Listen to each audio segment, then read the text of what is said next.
Sorry, you have like 30 seconds to consider yourself ready. I'll put in the chat when it's ready.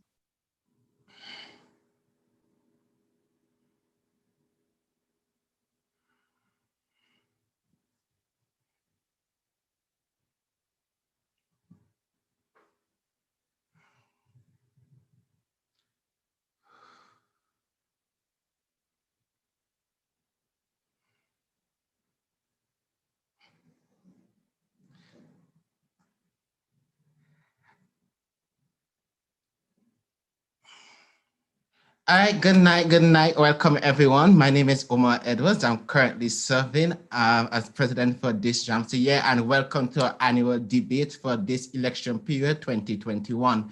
Tonight, we have 11 candidates vying for 10 of our positions on the JAMSA Council. All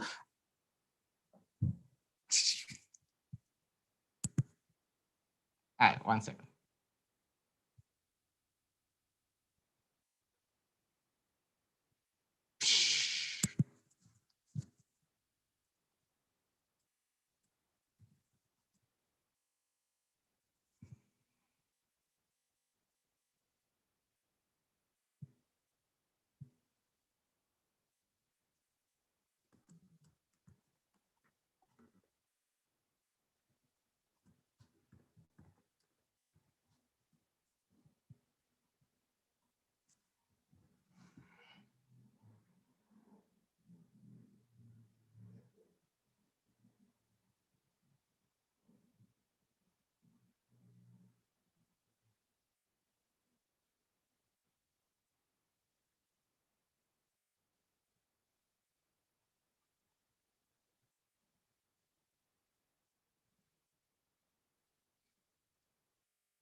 Good night, everyone. We'll be starting in a few. I just want to welcome all of you who are watching here on YouTube.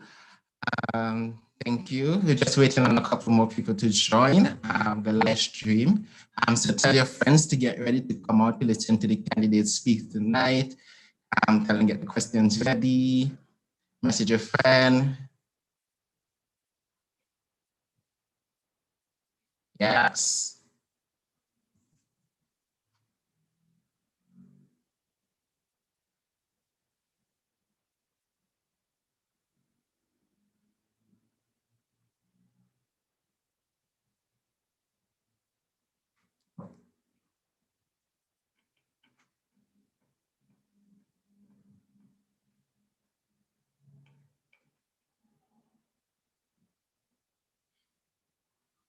Good night. Welcome. Welcome.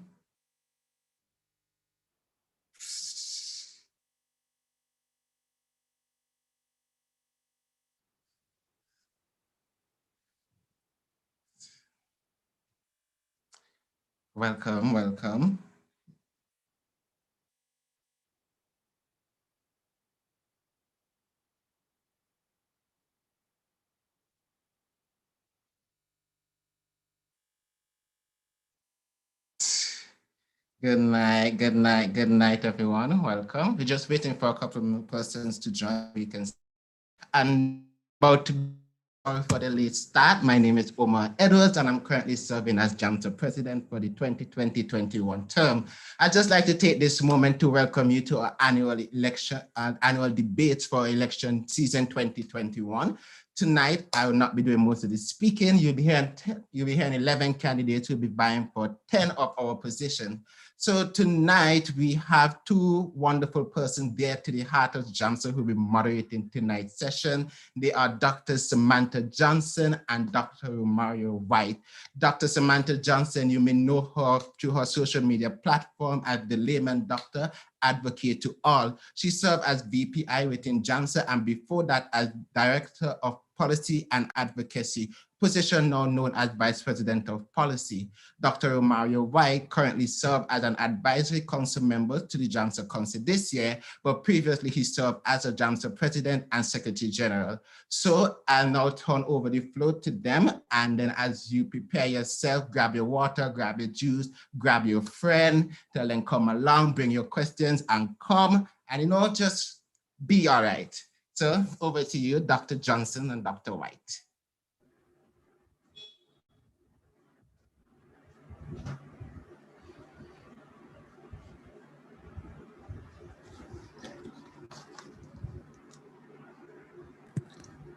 Good night, good night. How is everyone doing? Hi, can you hear me? Yes, we can. Welcome back to JAMSA. Well, you never really leave, but welcome back to JAMSA. Hello, everyone seeing me? Everybody hearing me? Yes, you're seeing you and you're hearing you fine. Great. So the floor is now yours. All right, so just want to extend the same welcome or reiterate the welcome by the JAMSA president to everyone that's watching on YouTube. All the JAMSA students, maybe there are persons here who aren't even JAMSA students. Welcome to you as well. This is going to be an exciting night where you'll hear from your candidates what their plans will be for the next JAMSA year. And that is extremely important because it does affect you. Please remember that you are able to ask questions of the candidates. You may put it in the chat on YouTube, call it a chat, I guess. And they will be directed to us as moderators if you deem them important, all right? So we have a particular order that we will go in this evening. Each candidate will have, each candidate will have 3 minutes, other than president who will have 5 minutes within which to give a speech outlining all their plans.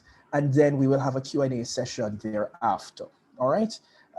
So without further ado, I will call on the first candidate in our lineup to give their 3-minute speech. And that will be our candidate for National Officer of Reproductive Health and Human Rights, and rights, including HIV/AIDS, Ms. Chanel Miller. Ms. Miller, are you with us?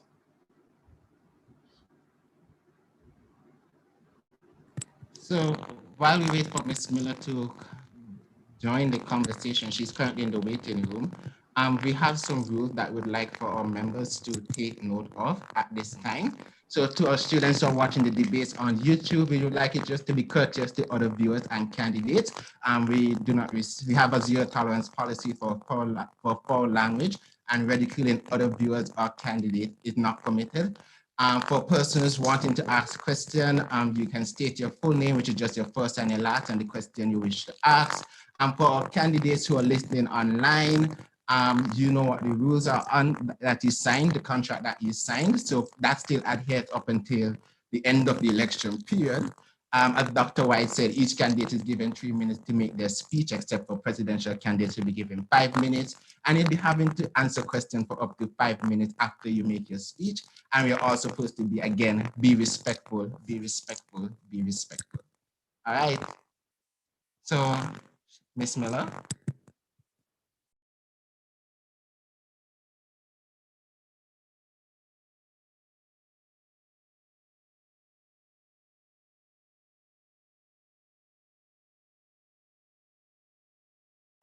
Hi, good night. Are you guys gonna tell me when to start? Is there a timer that's gonna start? Hi, Miss Mello. So you'll be going first. Your 3 minutes will start when you start speaking. All right? Okay, all right, cool. All Before right, you start, sorry, there will be at 1 minute, when you have 1 minute left, there will be a signal. I believe it might be in the chat. I think at 1 minute, I will maybe turn on my camera, or someone will be giving us a warning. Okay. all right, so hello, ladies, gentlemen, and those who identify as neither. Good evening to all the she, hers, he, hims, they, thems, or a combination of those. Before I come to you expressing why I believe I should be re-elected, I must tell you how I got here in the first place. I applied last year after the election period had already gone, actually. You see, the space for this position was not filled by anyone during the election period. The area of reproductive health and rights, though, and HIV/AIDS has always piqued my interest, and I think it's somewhat unfortunate that many medical students do not give the time, energy, concern, or thought to this very important area, and by extension, to this very important part of our patient population. To me, humans are complex. We are multi-layered, we're made up of different parts, but some things get paid more attention than others. And in medicine, we all learn locomotor in first year. At some point, we all know where the lesion is. We know what hard sounds mean what, and for sure, we know what a diabetic foot smells like. Common things are common, they say, and that is very true.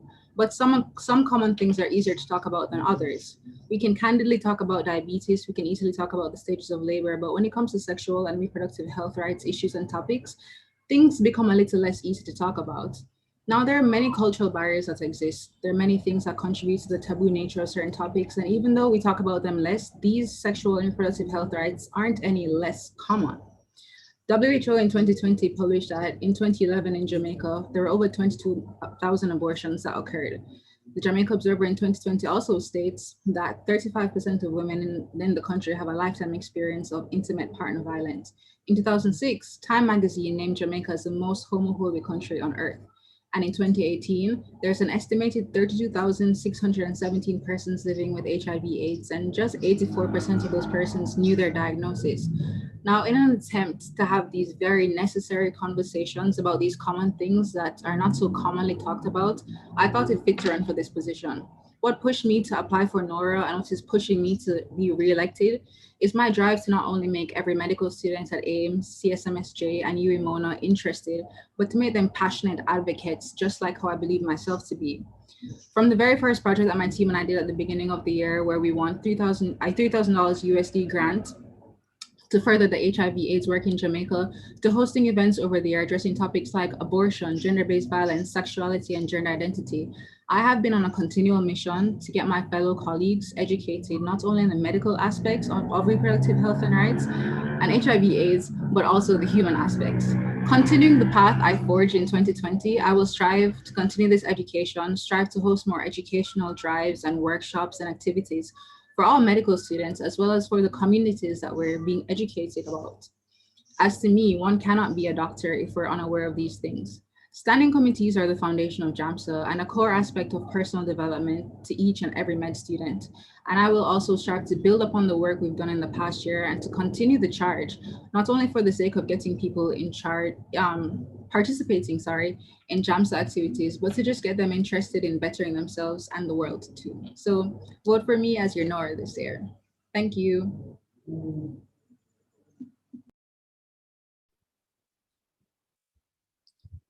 Thank you very much for that. If there are any questions, I guess it can be directed to us in the chat. The pre-written questions you have answered very well. So I will put one out to you now. Gender-based violence has become very topical as of late. And you specifically mentioned intimate partner violence in your speech. My question to you is, what role does JAMSA as a whole, and then specifically SCORA, play in gender-based violence and intimate partner violence, and what are some specific, if you have any projects or programs you wish to develop in order to tackle this issue? Yeah, thank you so much for that question. Very topical, very relevant. As you know, we know what has been going on in the news and continues to go on, in our country.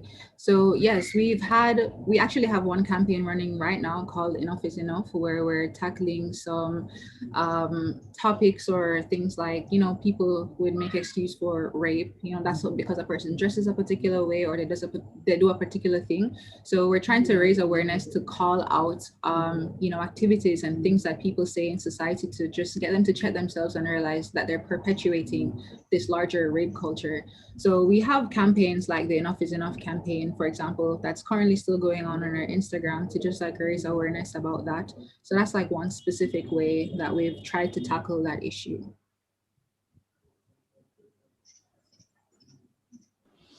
All right, thank you, Ms. Miller. Another question I'd like to ask. So JAMSA has proposed that, they're going to be putting together a policy book.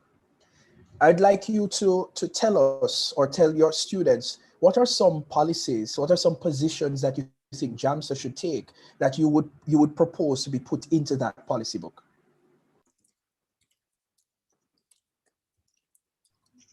Okay, you asked the question, policies on gender-based violence in particular or just in general? In general, for your standing committee. Okay, cool.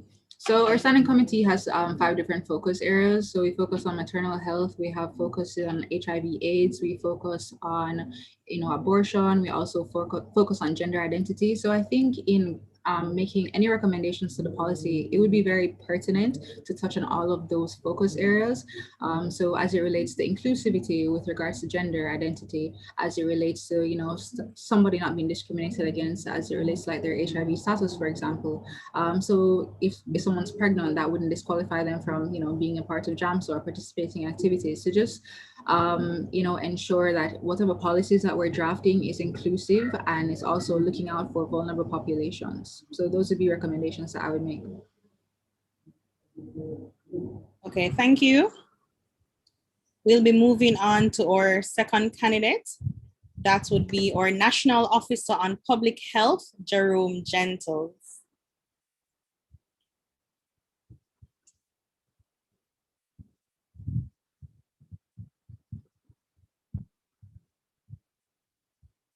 Just waiting for Jerome to come on and we can get started. We'll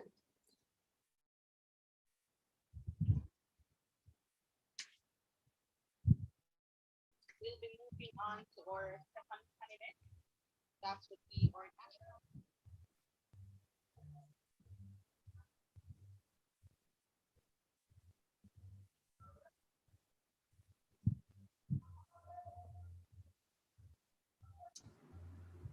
Jerome, are you with us?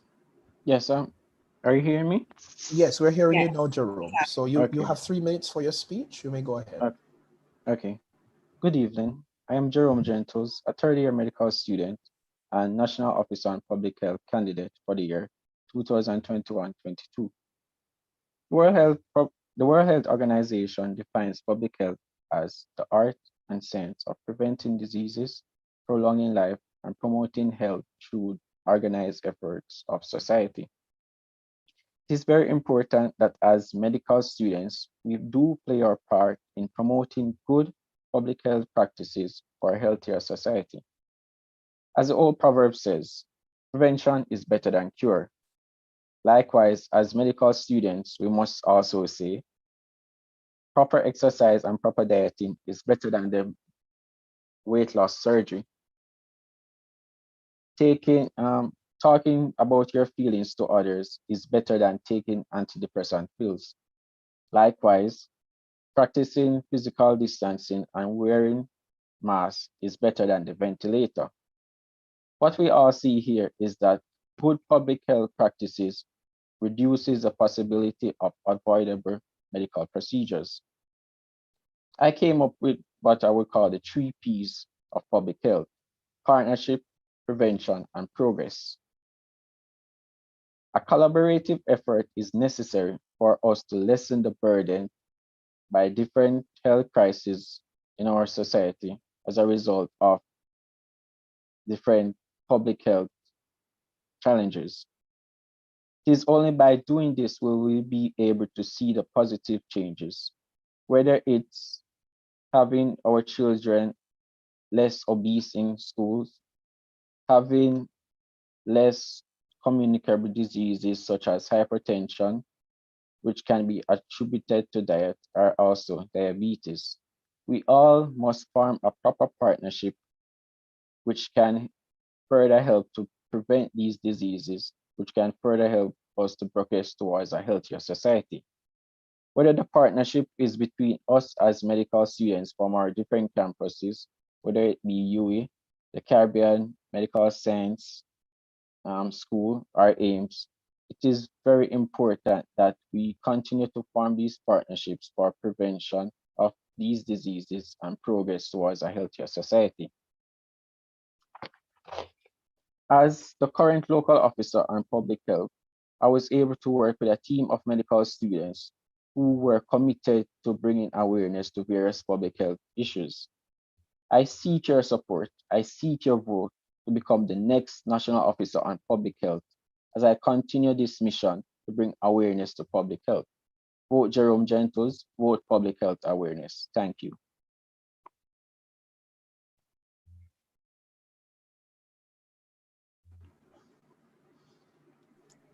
All right, thank you very much, Mr. Gentles, for your speech.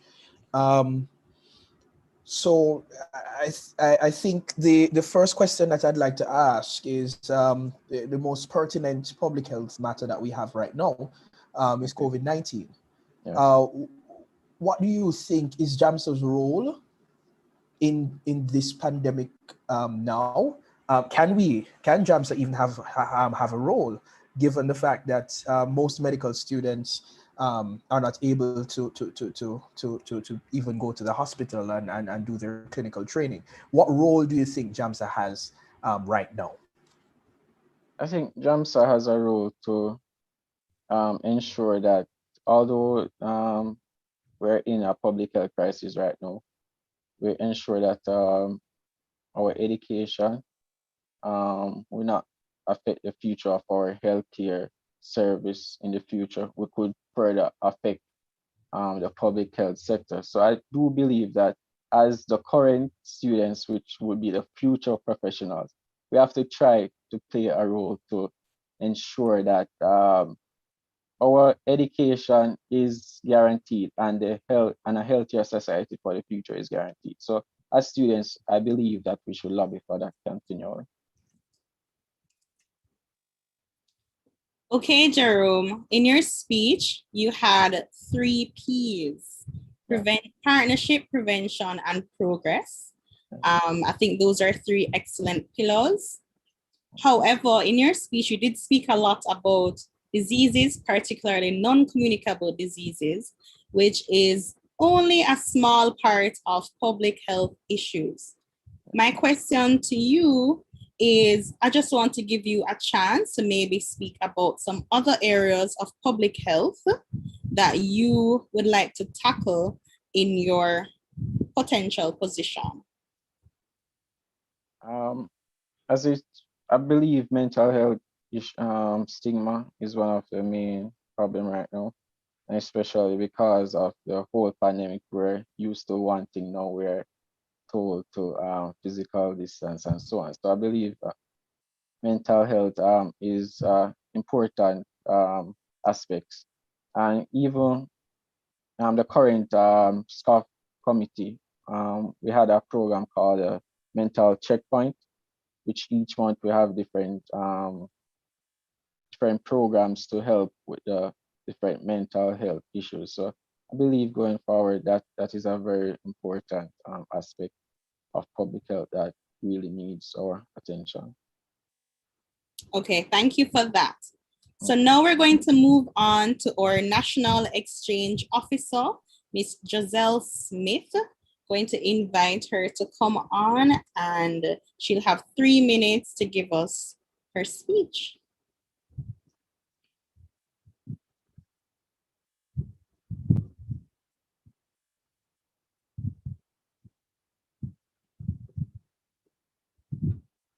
Smith, going going to invite her to come on, and she'll have 3 minutes. Hi, Miss Smith. Are you with us? Hearing me? Yes, I am. Can you hear me? Yes, hearing you clearly. Thank you. Good evening, and you may begin. Okay. Good evening, everyone. My name is Jocelyn Smith. I am a second-year medical student at the University of the West Indies Mona campus, and I am vying for the position of National Exchange Officer, otherwise known as NEO. Firstly, I'd like to thank God for allowing us all to be here tonight, as without him, none of this would have been possible. Secondly, I want to thank you, members of JAMSA, for allowing me to serve as your NEO for the past academic year. I am indeed grateful. My interest in the Standing Committee on Professional Exchange began at the JAMSA City exhibition for the class of 2024. I was intrigued at the possibility of studying medicine in various countries abroad and just enhancing my global health education. Serving as your NEO for the past year has been a wonderful experience, to say the least. From representing JAMSA at various international and regional IFMSA meetings to simply interacting with other like-minded medical students, I have enjoyed every moment of it. Due to this ongoing pandemic, this past year has been rough for many, if not all of us, but thankfully we are still here. We were challenged to find new ways to interact with our medical students. But amidst these challenges, I am proud to say that SCOPE has started 3 new initiatives, 2 which highlight the versatility and talent of our medical students, namely Entrepreneurial Fridays and Lifestyle Saturdays, and 1 which allows our students and all who are interested to find out more about what it is like to be a medical student in other parts of the world, or Instagram live series known as #Scope Travel Vlog. Our main goals for the past year have been to become active by IFMSA standards, to provide students with useful information and motivation through our social media platforms, which we have accomplished through our Tips Tuesday and Motivational Wednesday sessions, and to broaden the scope of medical students personally and professionally through development sessions. Although we have not yet been able to accomplish all our goals due to this ongoing pandemic, I'm still glad that we have been able to enrich the lives of medical students in some way. But I know that there is still more to be done. With your help, I'd love to continue to serve as your National Exchange Officer to broaden the scope of all medical students so that we can play our part in exchanging the world. And so on Friday, April 23rd, let us continue to run well. Vote Jocel. I thank you. Good job, Jocel. Okay, so there is a pre-written question that I'm going to ask before I ask another one. So far you have 2 questions. Okay. It is, do you believe that our exchange program can be relaunched during this pandemic? If yes, what steps do you think we can take? If no, why not? Okay, thank you for that question. I would say no, mainly because I know that during this time, a lot of persons have fears, especially as it relates to international travel. And one thing for our exchange programs before, let's say pre-COVID time, we would have students staying at persons' homes. And I know a lot of persons are now touches on the having someone that they don't know staying amongst their family, the possibility of them carrying the virus in or whatever new strain that may be in their home country. And so I think it is best, as IFMSA has been doing so far, to postpone our professional and research exchanges until we have successfully passed through, or for the most part, have most people vaccinated against this virus. Okay, so I was just about to ask if you think that our vaccination efforts would help to restart this campaign, and you have answered that question. The next one is, in your speech, you spoke to having particular goals hindered by the pandemic. I would just like you to touch on what specific goals those may have been, and if you have found a workaround in order to achieve them in the upcoming academic year. Okay, thank you for that question also. So I'd say the two main goals that we were working on that were hindered by the pandemic was becoming active by IFMSA standards, as I had said, and having those developmental sessions. Really, we were hoping that we would have been back in the classroom by at least the second semester of this year. And so we would want our developmental sessions where we'd have persons, perhaps like yourself, coming in and telling our students about what it is like being in the field as a doctor, what they can expect. And so we would rather to have that in person. But what we have realized is that you just have to work with things as it is right now. And so if it means that we have to go on Zoom or Instagram lives and reach out to the students that way, then that is what we'll have to do. And that is the workaround that we have seen for that issue. As it relates to becoming active, seeing that we have stopped exchanges internationally, we didn't really push as much as we would have were we able to go on exchanges right now. But what we have been doing is still trying to meet the various criteria that is on the list that we have to meet to become active, whether it be trying to figure out boarding, facilities for the students, seeing that no, we can't really say that we want people to stay at other person's homes, or whether it be just trying to find a way to reduce the financial cost, the financial burden that may be there for our Jamaican students, as we already know that the tuition is between 20 to 30,000 US dollars, and to tell somebody that, oh, you can go on an exchange, but you may have to find another 150K is something that persons might not be really receptive to. And so those are the things that we have been working on to achieve our goals, hopefully in this new year. Hi, Ms. Smith. I have one more question for you. Now, when I was president, one of the issues we had with reactivating is that, I know now the pandemic is a factor, but without the pandemic, one of the issues was that the fees that we would have to charge for people to come, or for people to go actually, because in bilateral agreements, our people will have to pay our fees, right?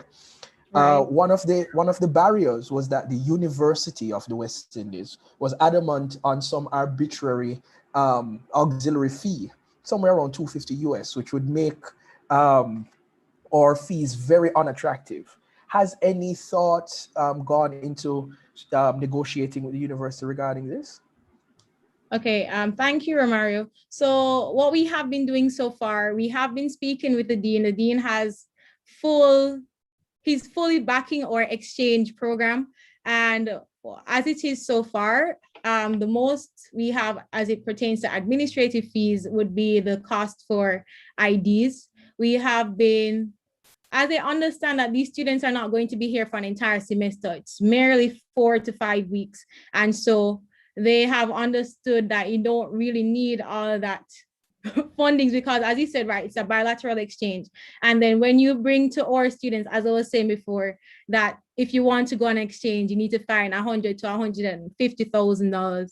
They're not going to want to go anywhere, because the cost of being a medical student is already hitting us all very hard. And so we have been, apart from just the administrative fees, trying to reduce the cost of boarding, trying to find ways around subsidizing meals. And that is how we are hoping that the exchange program will become more attractive for our local students. All right, Ms. Smith, thank you very much for joining us. All the best in the elections. Thank you. All right. All right, so we'll be moving on tonight with the next officer up for election, which would be our National Officer on Medical Education, Ms. Rachel Williams. Is Ms. Williams with us? Hi.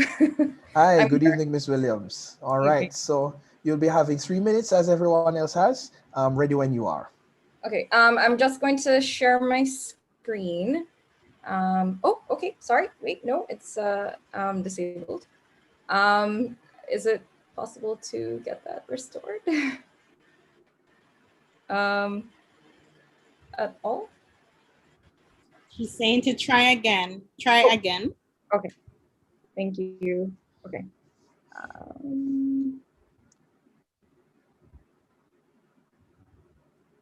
All righty. Hello, everyone. My name is Rachel Williams, and I am the current NOMI. I wanted to start off by thanking everyone for voting for me last year. I got an amazing opportunity to work with so many people, so many new upcoming persons, and some solid leaders who are currently in and have been a part of SCOMI for a while, or project coordinators, team leads, or assistants, all our members who supported us all throughout the pandemic. Even though I know of persons who lost family members and loved ones, faced physical and mental hardships and upheavals, everybody came together and did their parts. And this poster that you can see here is some of that awesome work that everybody put in. And I almost cried while making this. So without much more ado, I want to say that I can honestly tell you that at the start of my term last year, I did not expect the pandemic to be going on the entire year. So a lot of stuff that we wanted to do, a lot of workshops and so on, got just wiped from the board. But everybody just rallied, and our PRO team, shout out to Satya, Gabby, and everybody else, just were so adaptable and helped us to move everything online. We're able to do so many burnout and wellness events, curriculum development surveys. You guys know the accreditation reports that came out. We did a COVID health education campaign with Nidhi Thomas at the helm, in cooperation with the CSMSG and nursing and medical students and faculty. There's so much that I am so proud of what we did together. We did also a meditation series, which I hope that we continue all of these things in this coming year. Our meditation series, especially because, through that series, we invited lots of guest speakers, learning resource platform reps, international examination speakers and so on. We got discounts to everybody and little goodies and so on like that. And I mean, being able to come together and have everybody take advantage of those things together is so amazing, because I can tell you in my first year, we did not have a lot to go with of resources or things to really benefit from this way. I've just seen so much collaboration online and otherwise, and I'm so thankful for that. So many different campuses have started working together, as well as organizations that are local to our university, and it's just been pretty amazing considering there's a pandemic going on. I lastly wanted to say my plans for the future involve a lot of things that we've already done, because they've just been so successful, and I know the feedback has been so good from it. And even speaking on our international meetings in the General Assemblies, people, they're glad to hear about what we've been doing. I want to continue to facilitate the growth of our committee and the upcoming leaders. And I want to continue to facilitate the improvement of our programs, solidify the foundations that we've already built, and to try and find even more new opportunities to provide our members to really nurture the new and the current leaders that we do have. So I hope that you guys give me the opportunity, to really just be a part of this amazing family once again. Hopefully.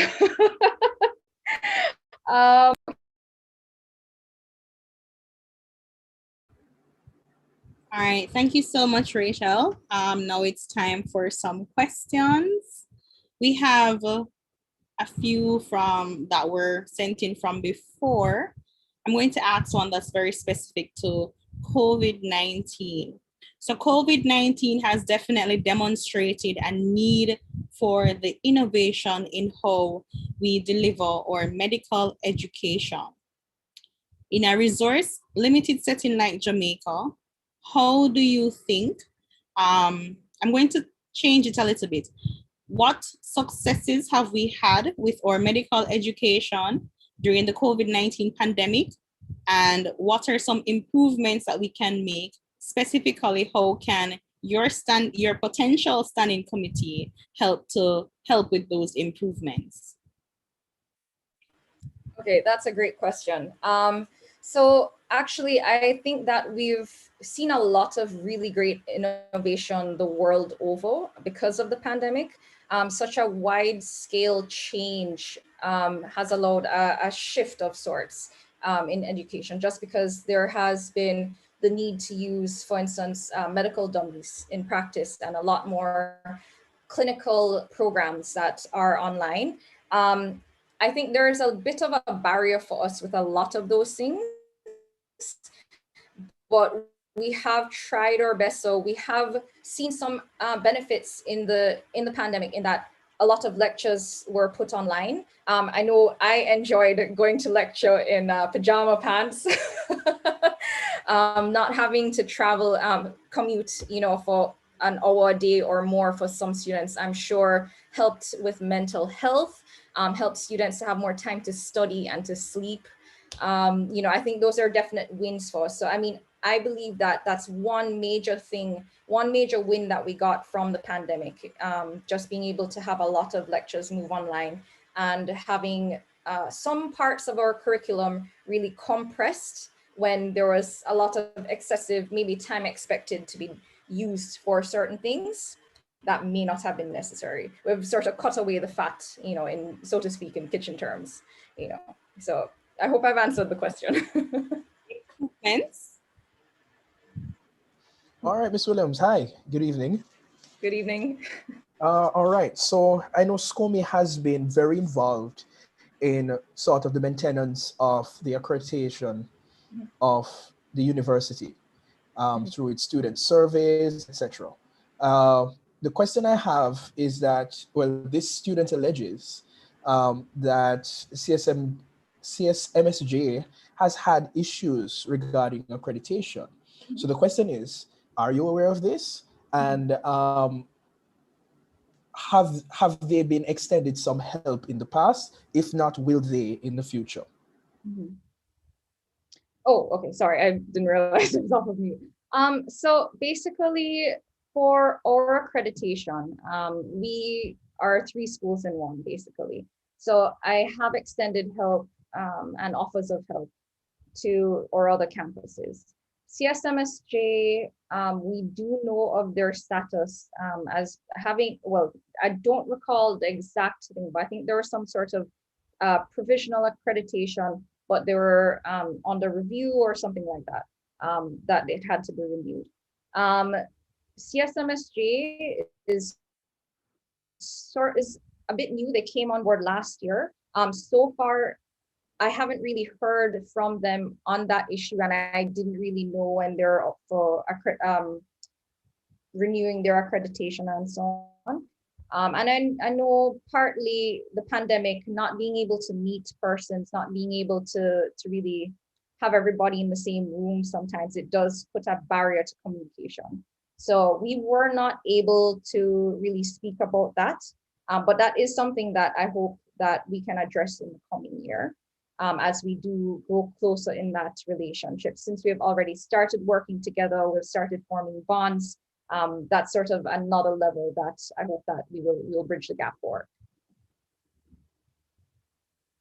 All right, thank you. The last question is, you have spoken a lot about projects that you and your committee has done in the last academic year.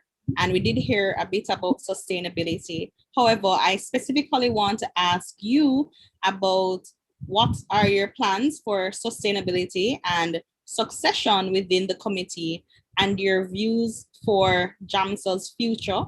Are you going to be in it or not? Okay, so our programs, a lot of them do have different coordinators. and those coordinators have assistants, or just really volunteers who are who are active and they're more interested than just attending. They want to be a part of planning. We have different committee group chats and so on where we can meet right now in COVID time to really discuss things. And how we work as a committee is that we identify those members who are more active or who are interested. They reach out to us, we reach back out to them, and we say, okay, come along, come to this meeting, help us to plan this thing. And in that way, we begin training those persons. And then when it's time for succession to be planned, because I mean, not really planned, but we're always planning succession. We're always saying, hey, are you interested? Come on out.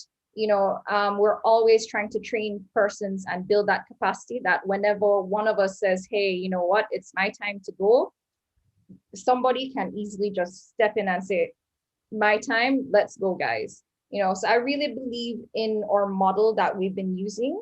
And I believe that helps us to really, we can maintain our programs that way, just because we've been so good at succession planning and training. Okay. All right. So we're going to thank you so much, Miss Williams. You did very well. Wish you all the best in the upcoming election. We're going to ask the potential National Officer on Human Rights and Peace, Michaela Richardson, to come on. She'll have 3 minutes to talk. And while she's coming on, I will like to remind you that this will be the last of our standing committees. And next we'll be hearing from the potential executive board. Are you with us, Michaela? Yes, I am. Can you hear me? Yes, fantastic. So whenever you're ready. Okay. Good night, colleagues, moderators, and fellow candidates. My name is Michaela Richardson, and I am your candidate for the National Officer of the Standing Committee on Human Rights and Peace for the academic year 2021 to 2022. So the role of National Officer of SCORP involves being the direct liaison between us and the Executive Committee of JAMSA, and further, IFMSA, which is the International Federation of Medical Students Association, regarding human rights and peace. My tenure as NORP would be centered around involving, improving, and increasing. So let's get on with it. Involving. In my opinion, both JAMSA and SCORP need bigger turnouts with the events that we hold. I would love to see more medical students involved in all the activities that we offer and all the things that we allow you guys to take part in. I'd achieve this by improving the unity and advocacy of SCORP. And this can be accomplished by promoting education, awareness. Oh, there's a message. Are you guys hearing me? I'm hearing you. Okay, great. So sorry. Let me get back into it. Improving, yes. So that would be accomplished by promoting education, awareness, and sensitization of the current human rights violations and improvements locally, regionally, and globally. And further increasing. I intend to institute more collaborative efforts, initiatives, and projects with the other JAMSA committees, such as SCORA, but also regional and international SCORPs, such as SCORP TTMSA, and I've spoken to a representative from there, and they're completely on board with this. So with that, I'd be a stellar representative for JAMSA on the JAMSA Council.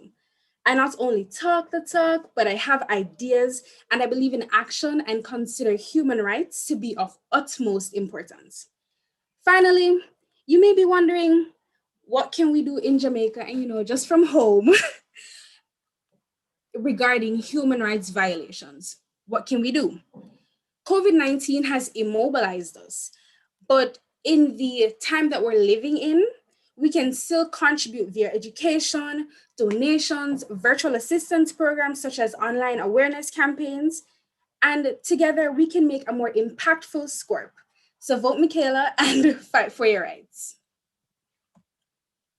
Thank you.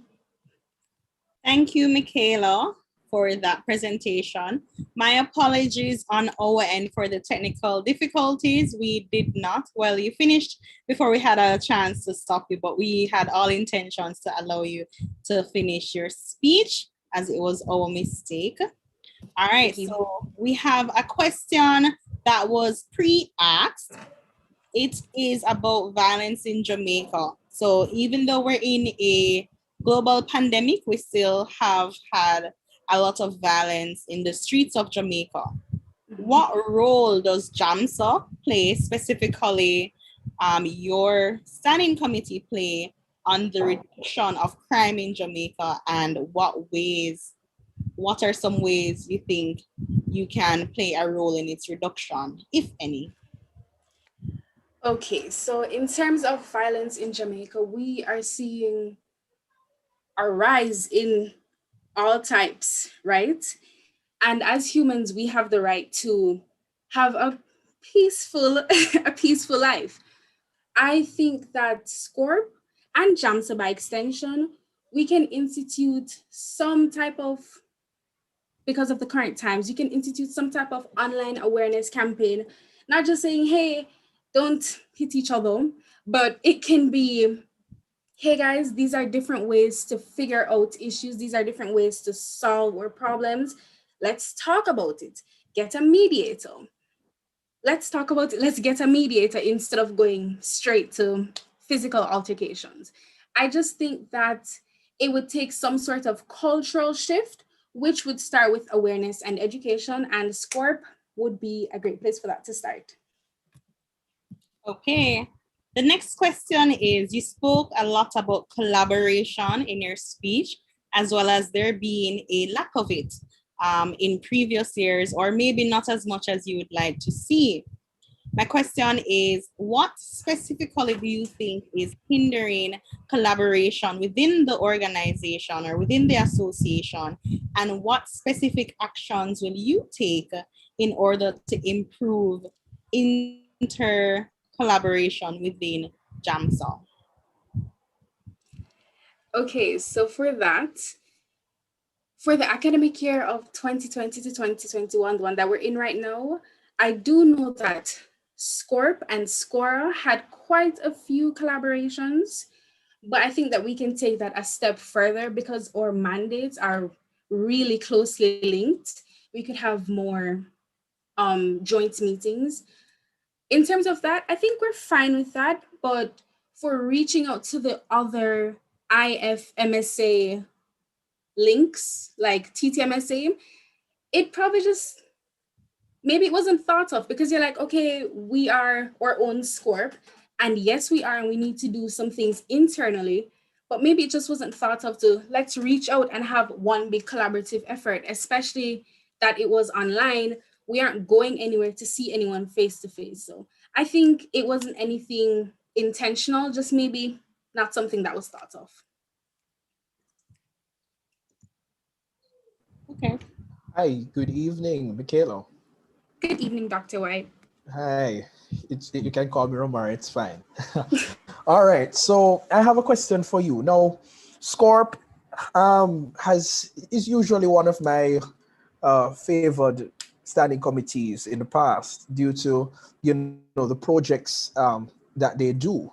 I think it's always they always have some of the best projects in JAMSA. But you have the looming factor of COVID-19, with SCORP being such a personal and personable standing committee where things are usually done in person. How are you going to navigate the standing committees through the pandemic? So in terms of navigation, again, COVID-19 has really affected how everyone has done something and how everyone has done everything. And I'm a first year student, so I really started med school in the pandemic. We were deep in it, right? So I think I have a bit of an idea of how to navigate the waters per se of this kind of completely online atmosphere. how else would I navigate it? I mentioned in the speech that we could have some online awareness campaigns. We could find a way to I realize that we don't really do virtual donations. We could include that. We just have to work with COVID until she's gone. But we just have to do the best that we can. And I think I'm pretty equipped as we can be to be the NORP in this day and age. All right, looking forward to those things. Last question I have, just as I asked Ms. Miller regarding Scora, your standing committee also has a lot of, or can put forward a lot of policies. Since the policy book is something that is coming in the near future, what are some positions you think that JAMSA should have that you are going to recommend in the next academic year?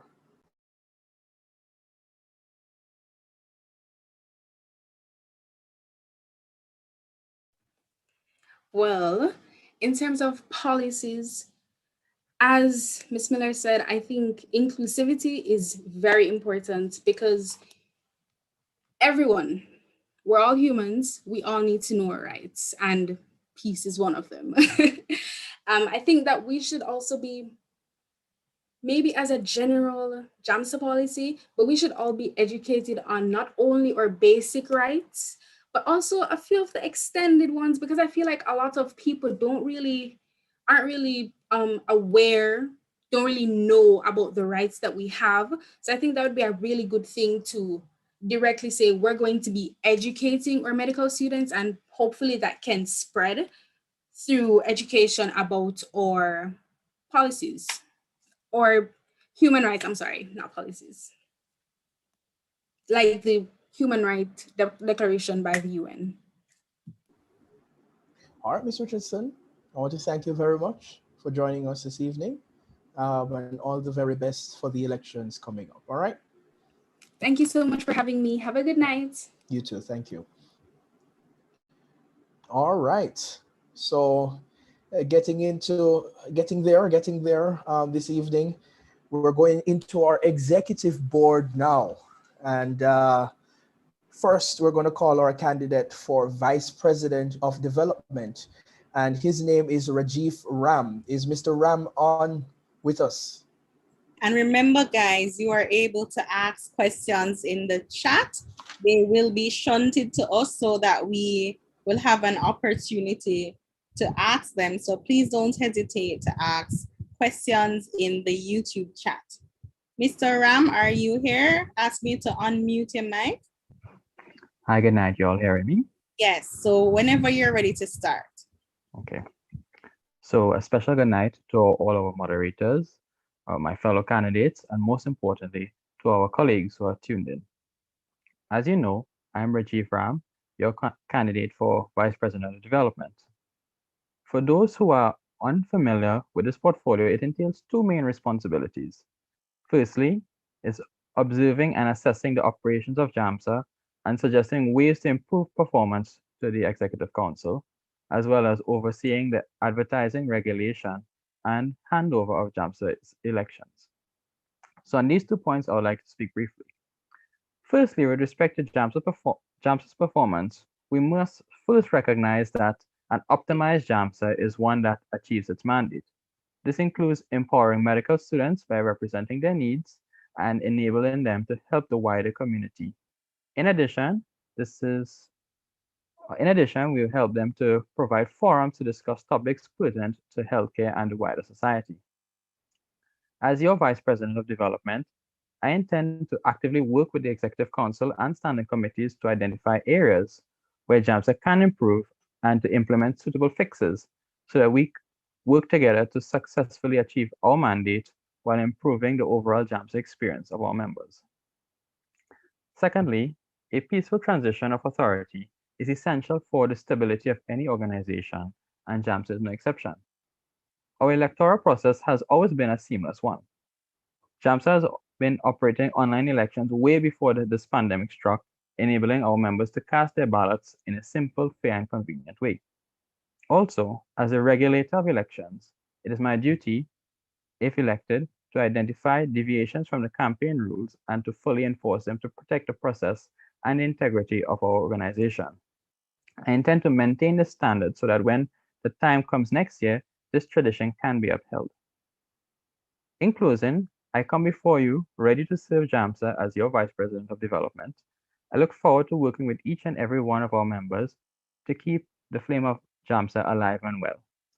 Lastly, I implore each and everyone to come out and vote on April 23rd and let your voice be heard. Thank you. Thank you for that speech. Have a question. You spoke about capacity building or development. My question to you is, what specific areas of development and capacity building are you looking to develop within the committee? And do you have any plans to collaborate or invite other organizations, such as non-governmental organizations that may be able to help you in this area? Thank you for the question. With respect to capacity building, I would like to speak firstly of internal capacity building. So as you all would have asked previously, the candidates for standing committees, their ways of improving and building upon the work that they have done so far. And with respect to that, I will be going around and saying, okay, what are your plans for making plans for improving to or developing new things for your standing committee? And we hear the proposals, and in doing so, we take them from the conceptual phase to actual implementation and delivering to our people. With respect to external capacity building, in this time, especially with the pandemic, a lot of organizations need to work together to achieve a common goal. For example, the Ministry of Health had its vaccination blitz recently, and JAMSA could have reached out with lending help by recruiting our members to come out and assist with the drive. And I think that going forward, those are projects that we can actively get our members involved in, especially in this climate, and keep them engaged. Okay. All right, Mr. Ram, good evening to you. So I was the president when this position was created under that constitutional reform that we did. I thought at the time that this position was quite a powerful one, given that you seem to be the only member of the executive or even the council at that is able to dictate or tell or recommend to the president directly some of the things that you think are that are bad for the organization. So basically, your quality control. My first question is, why do you think that you are equipped to be able to do this sort of quality control for the organization?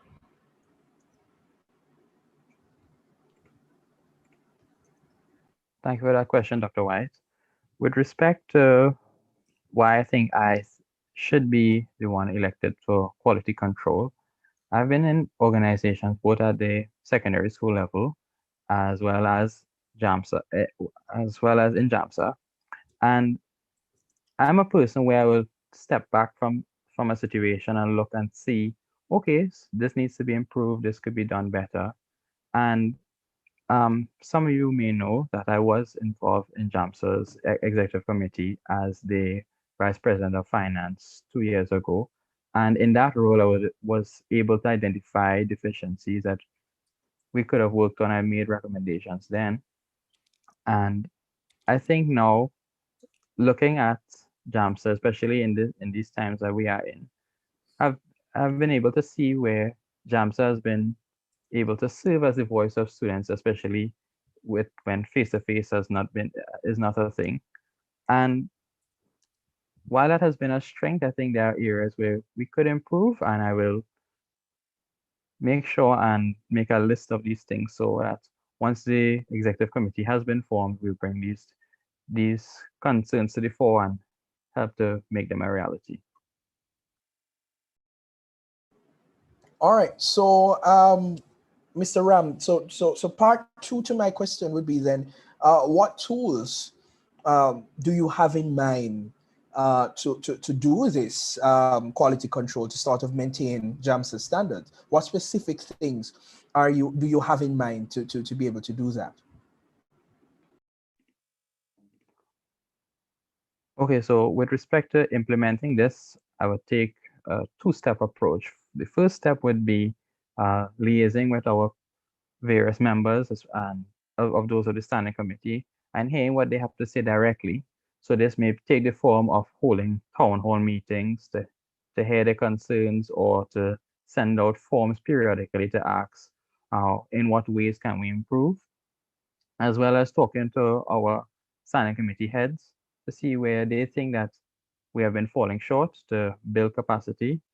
And on another level, I intend to engage the IFMSA to see where their guidelines are at and compare those guidelines to where we are as an organization so that we could meet and even surpass those guidelines that they have set.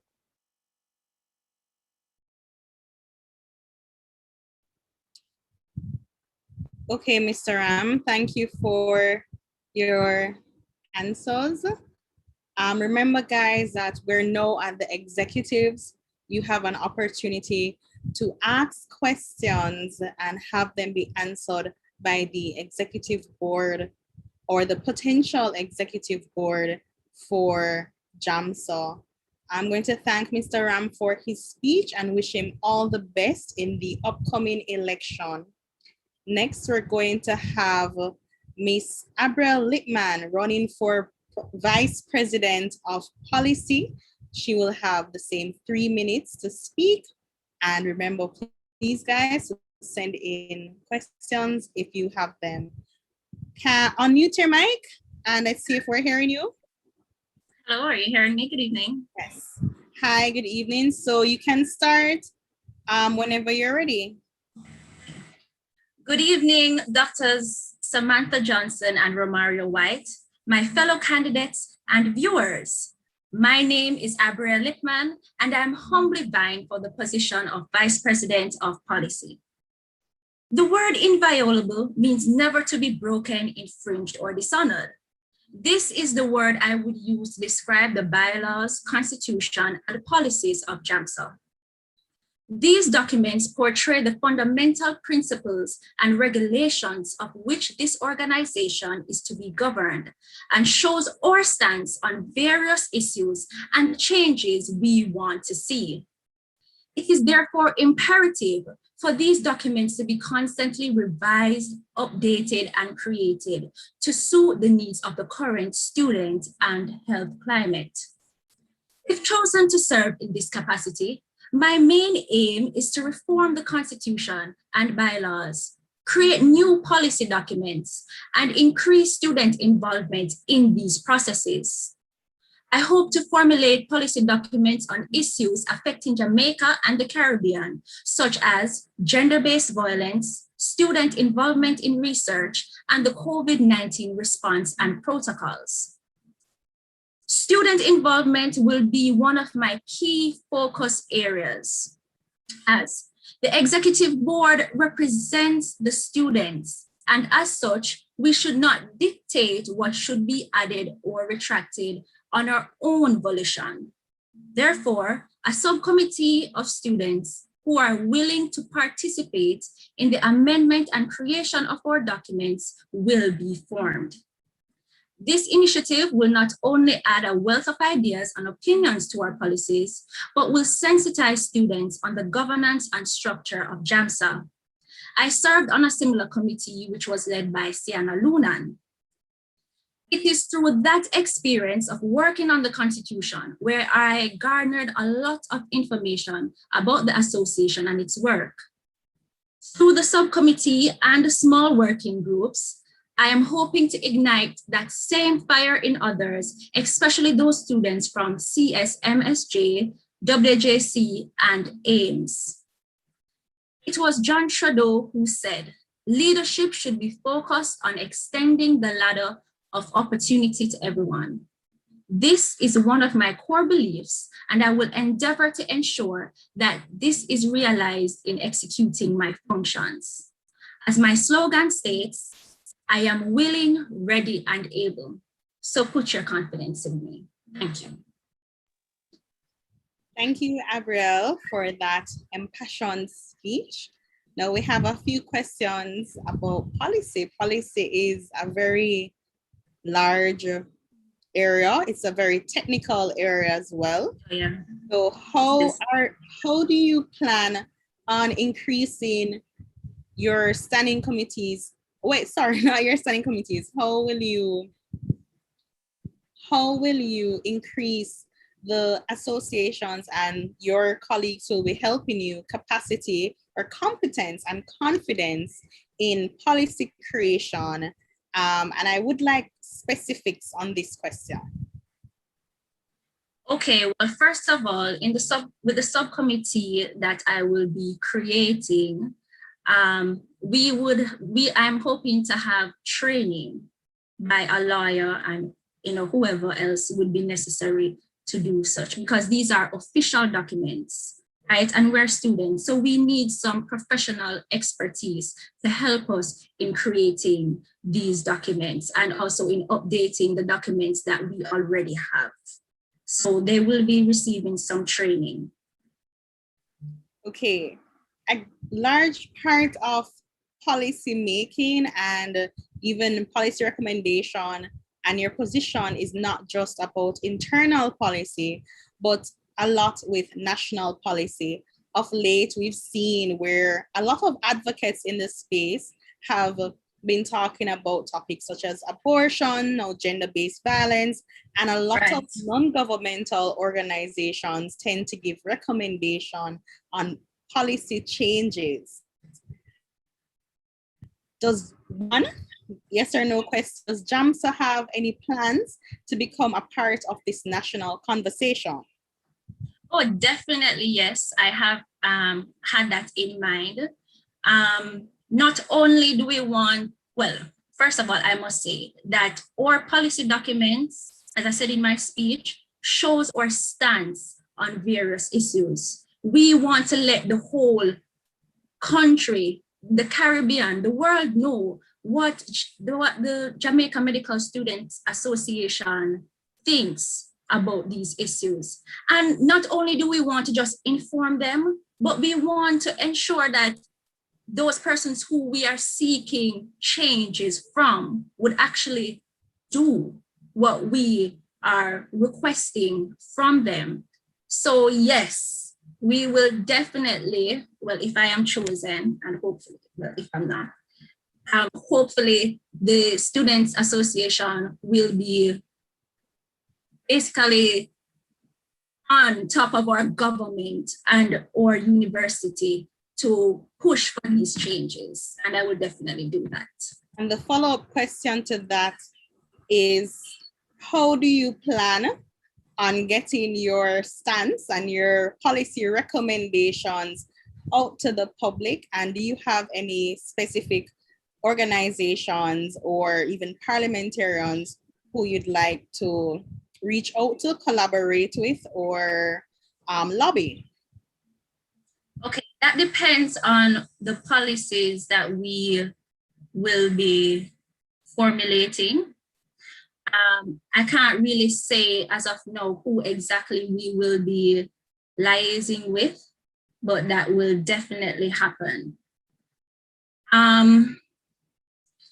I hope to sensitize the members of our association and the public on what we stand for. And I will be posting, this information on our social media pages and our website. Well, I'm hoping that a website will be created for such. Hi, Ms. Lipman. How are you this evening? I am well. How are you? Doing good so far. Thank you. You spoke a while ago. You said that it depends on the policies that you are seeking, who you would lobby. So I'd love to ask you, what policies do you think are priority at this point for JAMSA? What positions do you think JAMSA should say, right now, this is where we are, this is what we think? What in the national conversation do you think JAMSA should be going into and commenting on? I have two so far. Definitely the COVID-19 response and protocols, especially those that particularly affect medical students, especially those clinical students, because our education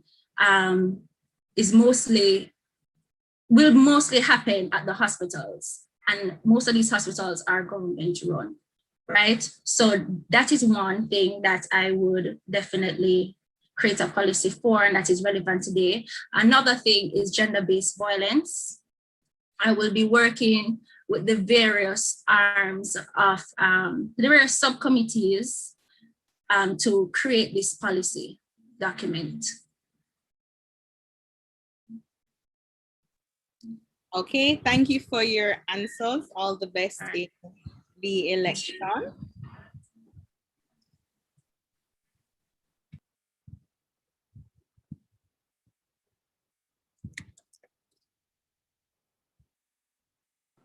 All right. So as I said before, we're getting down. We have 4 more candidates to speak to, 3 more positions on which we're speaking. So our next candidate would be that candidate for Vice President of External Operations, and that is Mr. Trevon Fletcher. Is Mr. Fletcher on the line with us? I'm here. Can you guys hear me? Yes, and we're seeing you clearly. So you may start, Mr. Fletcher, when it is you're ready. Okay, just give me a second.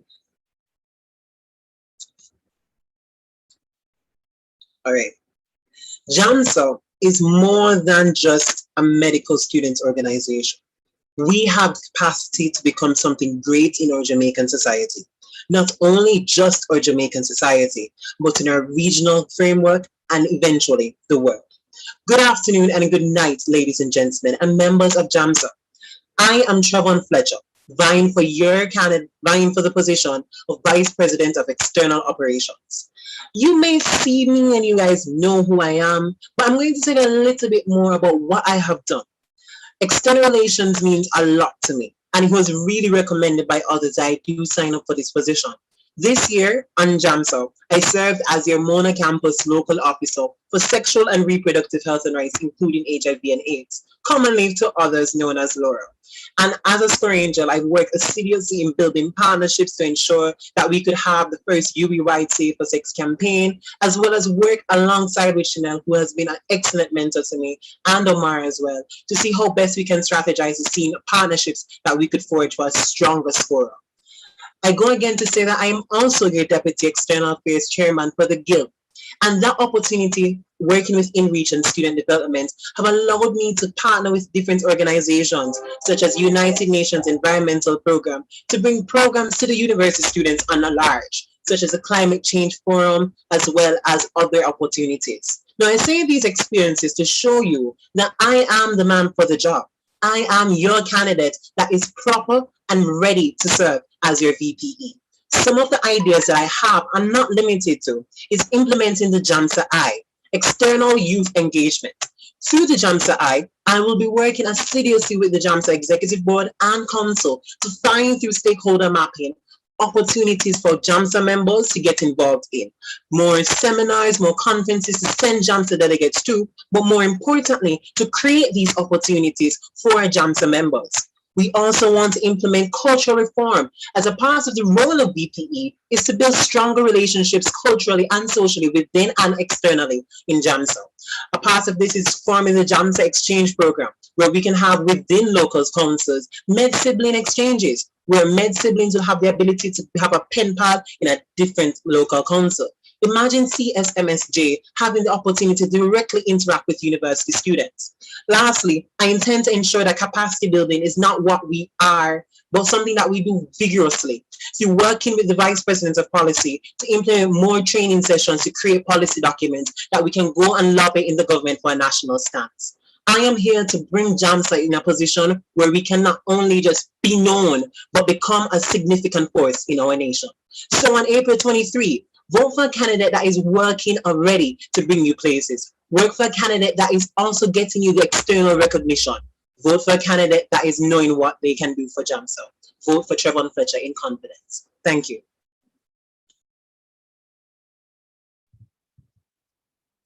Okay, thank you for that speech, Mr. Fletcher. So we have one question that was pre-asked, and it asks about partnership and collaboration, which seems to be the theme for the night. And lucky you, it's your only question. Okay. So what organizations, associations, whatever it is, locally or internationally, do you think JAMSA would do well with partnering with? Of course, these can also be private entities as well. And how do you plan on approach them? And I'll add one more thing. What do you expect from these partnerships? Okay, no problem. All right, so 3 in 1, we can work with it. So a main part of forming partnerships is knowing who you want to form the partnerships with. So reaching out to standing committees, knowing who their partners are, who they want to engage with. I will become that person who assists in that process. But to identify specific organizations, IFMSA has numerous partners. The goal is to ensure that we are in line with these partners on the country level. So deepening our current relationship with PAHO, finding out how we can extend relationships with CARFA, how we can get ourselves be known within CARICOM, and partnering with the other UWI campuses and other NMOs in the CARICOM to see how we can make a greater force to shift policy in CARICOM. A huge part of this deal is advocacy, and standing committees have been working assiduously, such as Score Angels and Scorpions, to make it known about gender-based violence. There are existing frameworks such as the National Youth Parliament of Jamaica, as well as the Youth Advisory Council, the Jamaica Youth Advocacy Network, and other groups that deal with this already. Those are the partnerships that we want to forge in using the policy documents that are provided us by IFMSA to translate it into a national context and have this be done. More importantly, it is a goal of ours to get a stronger relationship with the Ministry of Health and Wellness. We already have formed partnerships, a strong partnership with the Jamaica Medical Doctors Association, but to mobilize ourselves as creating a niche for medical students and young people who are involved in health with the Ministry of Health to allow us to make greater sense of advocacy, not just to write a newspaper article, but to be in rooms where it happens, sit on joint select committees, write petitions to the government of Jamaica. These are the lines that we want to take and the tangent that JAMSA needs to go in to receive that external representation. As relates for what we as Jamaican medical students are benefiting, we want to create a sense where we are creating opportunities through the JAMSA Eye that allow us to work with these organizations, not on the national level, but also on the local level. How can we get ourselves represented in these conferences as delegates? How can we get ourselves to have partnerships, workshops? How can we get ourselves to also find a way where, hey, maybe this company may be willing to sponsor us on an activity or sponsor our effort to represent Jamaica in the International Federation of Medical Students Association in their General Assemblies and the Americas meeting. The goal is in finding out who we want to map with the organizations that I've mentioned before and how we're going to develop memorandum of understanding and other tools. We will get these partnerships and we will formalize them and make it beneficial to both parties as well as the wider Jamaican society. Okay, Mr. Fletcher, it seems you have preempted any potential follow-up questions we had. Congratulations. I wish you all the best in the upcoming election. An excellent job on your speech. Now we're going to move on. We have our third to last. Can we really call it third to last? We have our last position before we get into the much awaited and much anticipated presidential debates. So we're going to ask Ms. Rashida Reed to give her speech. She's going for the Vice President of Internal Operations. Rashida, just waiting on her. And please, guys, remember you can ask your questions. Yes, hello, are you hearing me? In the YouTube chat. Yes, we are. You're a little bit turned. I don't know if you can change your camera angle. Hold on. Okay. Great, fantastic. All right, Rashida, so whenever you're ready. Is that better? Yes, much better. Whenever you're ready, you can start. You have 3 minutes and questions will come afterwards. All the best. Okay, thank you. Our protocols observed. It was Max Dupree that once said, the first responsibility of a leader is to define reality. The last is to say thank you. In between, the leader is our servant. Greetings, JAMSA Nation. I am Rashida Reed, and this speech encapsulates how I intend to serve you in the capacity of Vice President of Internal Operations for this academic year, and why I am the candidate best suited for this post. My first point is the renovation of JAMSA City. This entails making the space more inclusive and interactive for all JAMSA members across local councils to join and learn about the standing committees. Given the online modality and the uncertainties brought by the pandemic, platforms such as ArtStep, Google Meet, and Discord will be used to allow members to learn about the standing committees.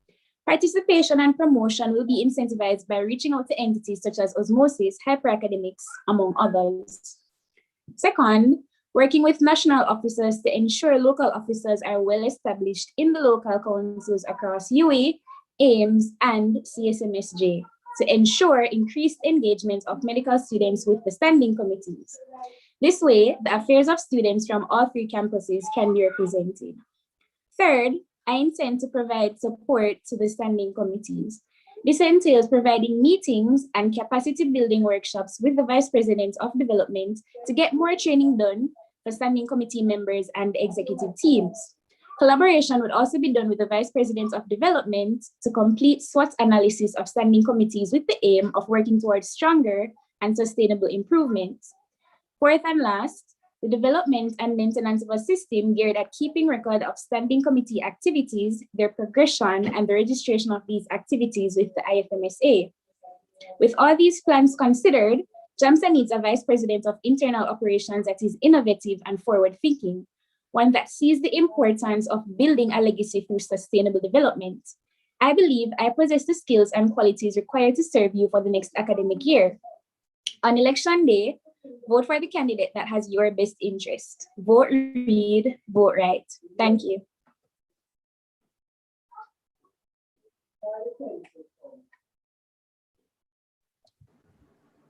Okay, thank you, Ms. Reed, for your speech. So we have a question that was given in earlier, and it asks, what challenges do you foresee in managing internal operations, and what plans do you have to circumvent these potential challenges? Okay, so the biggest challenge that I would have identified is engagement of students. So medical students, we have a tendency to focus more on our academics and not so much on, other areas. And so what I thought of doing is to basically incentivize participation in JAMSA activities.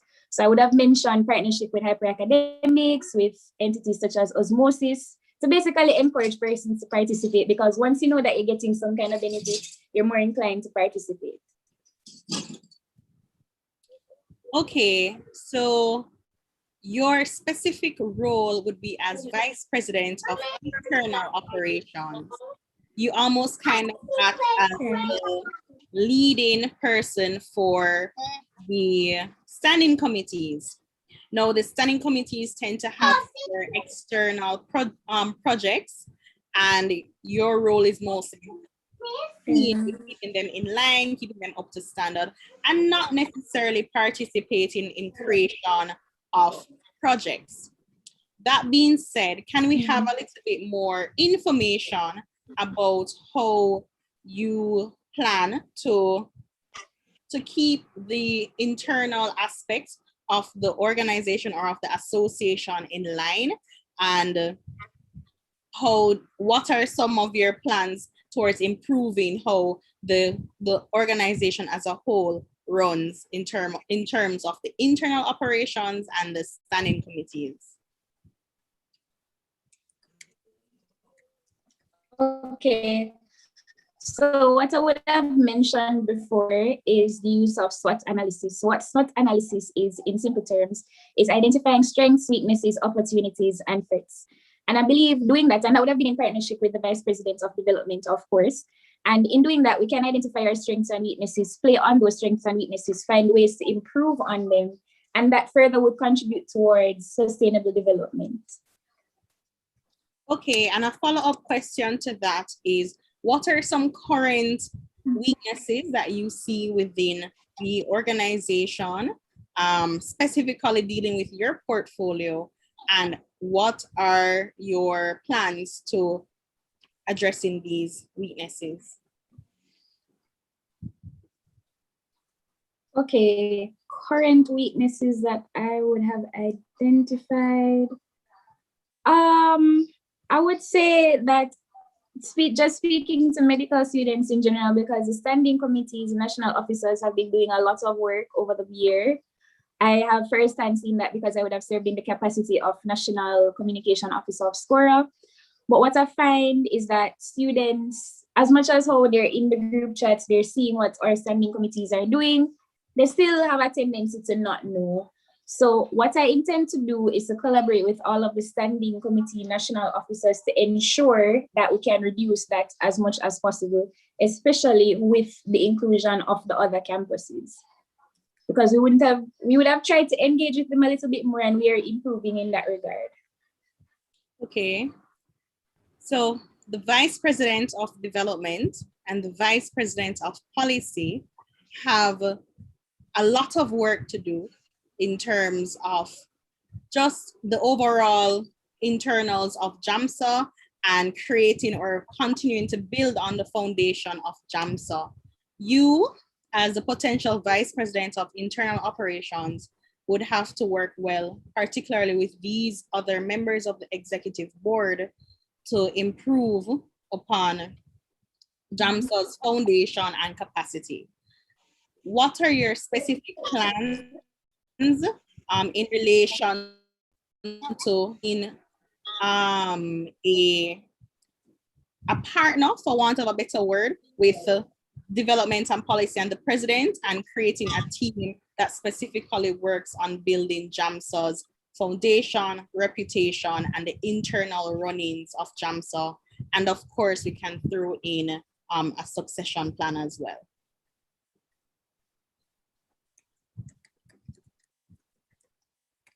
Okay, so in my capacity, I would work directly with the standing committees, as you would have known.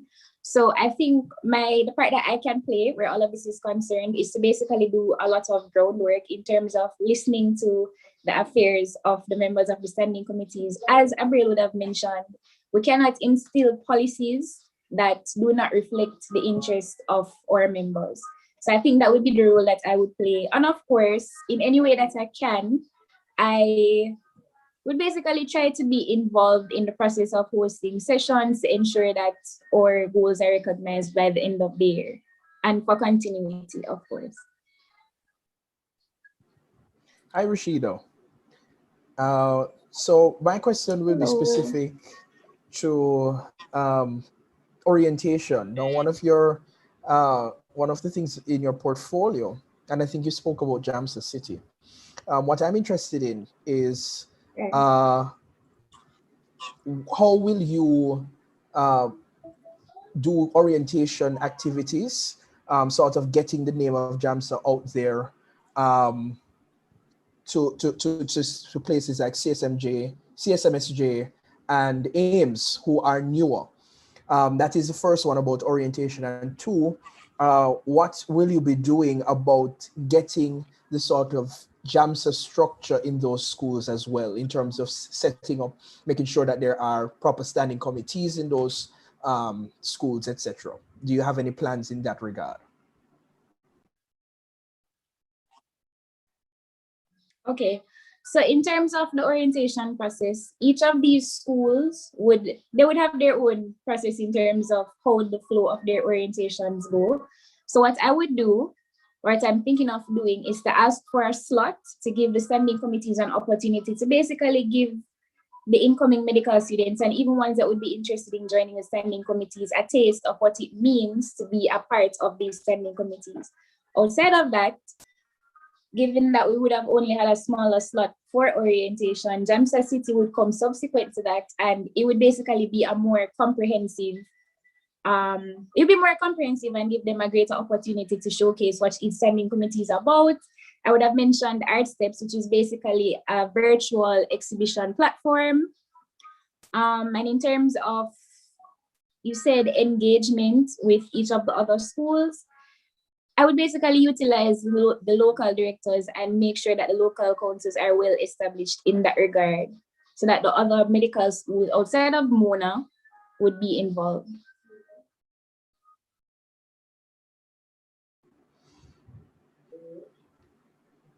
Okay, go ahead, Samantha. So we've been talking a lot about collaboration and getting JAMSA within the other medical schools that are located in Jamaica. One, are we confident that they do in fact want to be involved in JAMSA? I know that CSMSJ is on board. And what would be your pitch to have them come on board for JAMSA? Like what is your elevator pitch to these schools if they do have some hesitancy with joining the association?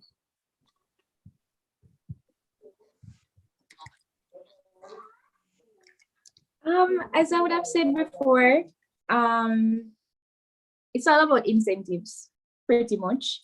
So, trying to find ways. Of course, I would have to collaborate with the chairs of these campuses to see what the individuals from these different campuses would like to see happening, and try as best as possible to make that happen, essentially. In terms of CSMSJ, as we would have said, CSMSJ does want to be a part of JAMSA. I would have spoken with one of the other candidates that are vying for a position, and he had already spoken with the chair from CSMSJ, and she basically gave us some pointers or ways that we could engage with CSMSJ, because she's like, okay, we're interested, we really want to be a part of this. So first and foremost, I would have to reach out to the director of AIMS, because we'd have already gotten some information from CSMSJ to see where they're at, what they would like to see happening, because we cannot serve or we cannot possibly provide adequate ways to appeal to them unless we know what it is that they would like to see. So it would basically be like us meeting them halfway. Okay, Ms. Reed, you have asked for a lot of confidence to be placed in you. Vice President of Internal Operations is a large role to play. Thank you so much for your speech, and all the best in the election when it comes. We have heard from 8 of our 10, or is it 9 of our 11? But anyways, we've heard from 9 of the positions that are coming up in the elections. And we just want to say thank you to all the potential national officers for the standing committees and the potential members of the executive board that have spoken so far rather. And thank you so much to everyone who has been listening on YouTube. I know we're coming up to the part what we're all anticipating. I know you're kind of like, why is Samantha talking right now? Let's just go straight into it. But I want to give you a break to kind of stretch your legs, stretch your fingers, and get ready to listen. At this point, the presidents or the potential presidents, we have 2 persons who are going up for the role. This is the only position that has 2 candidates. Therefore, you have 3 votes, 1 for either person or a vote of simply no confidence, if I recall the election process correctly. Now, each person is going to have 5 minutes to speak. We're going to allow them both to speak, one right after the other. And then we're going to have our rounds of questioning. Get ready in the YouTube chat to place your questions. They will be shunted to both Romario and I. And we will ask them as best as possible. And we hope that they'll be able to answer your questions. So the first person to be having, giving his 5-minute speech, going for president of JAMSA, is Bilal Abayomi, who has 5 minutes to speak to us, and you will be notified at 1 minute. Are you ready? Are you hearing me clearly? Yes, we are. Okay, all right. Showtime. Anytime you're ready. All right. So good night, everyone. After numerous amounts of excellent speeches by the other contestants, from national officers to the various vice presidents, I've been given the challenge of maintaining your attention for 5 more minutes while I plead my case. The case to represent all Jamaican medical students from the Caribbean School of Medical Sciences, Jamaica, University of the West Indies, Mona, and now the All-American Institute of Medical Sciences. Just like our graduated counterparts, medical doctors, the system by which we abide often treats medical students as robots first and humans after. And we've seen, at least at Mona, that if left unchecked, the powers that be may make decisions that are truly not in our favor. As students, as paying students, as humans whose ultimate dream is to impact the lives of others, we need our voice to be heard. And that's only the first thing. We need our voice to be listened to. And that is where hopefully I step in. Whilst I have leadership experience in JAMSA as a past National Officer of Human Rights and Peace, experience coordinating my class's Smoke a Charity Play as chairperson, where we raised $3.2 million. My most impactful position to me is the one I'm currently vacating, MBBS clinical representative. As representative, I worked tirelessly and assiduously for my colleagues to be respected, whether that be through conceiving and spearheading the hashtag #GluePPE online protest, which bloomed into a national issue and resulted in students not only MBBS, but across the faculty having received at least one instance of PPE free of cost, to stressing and subsequently helping the organization of vaccinations for our clinical students, and to ensuring that students are not unfairly forced to receive examinations of which there was no basis to. Every step taken in that position, even when it seemed there was no available road, I forced one and took the necessary step forward.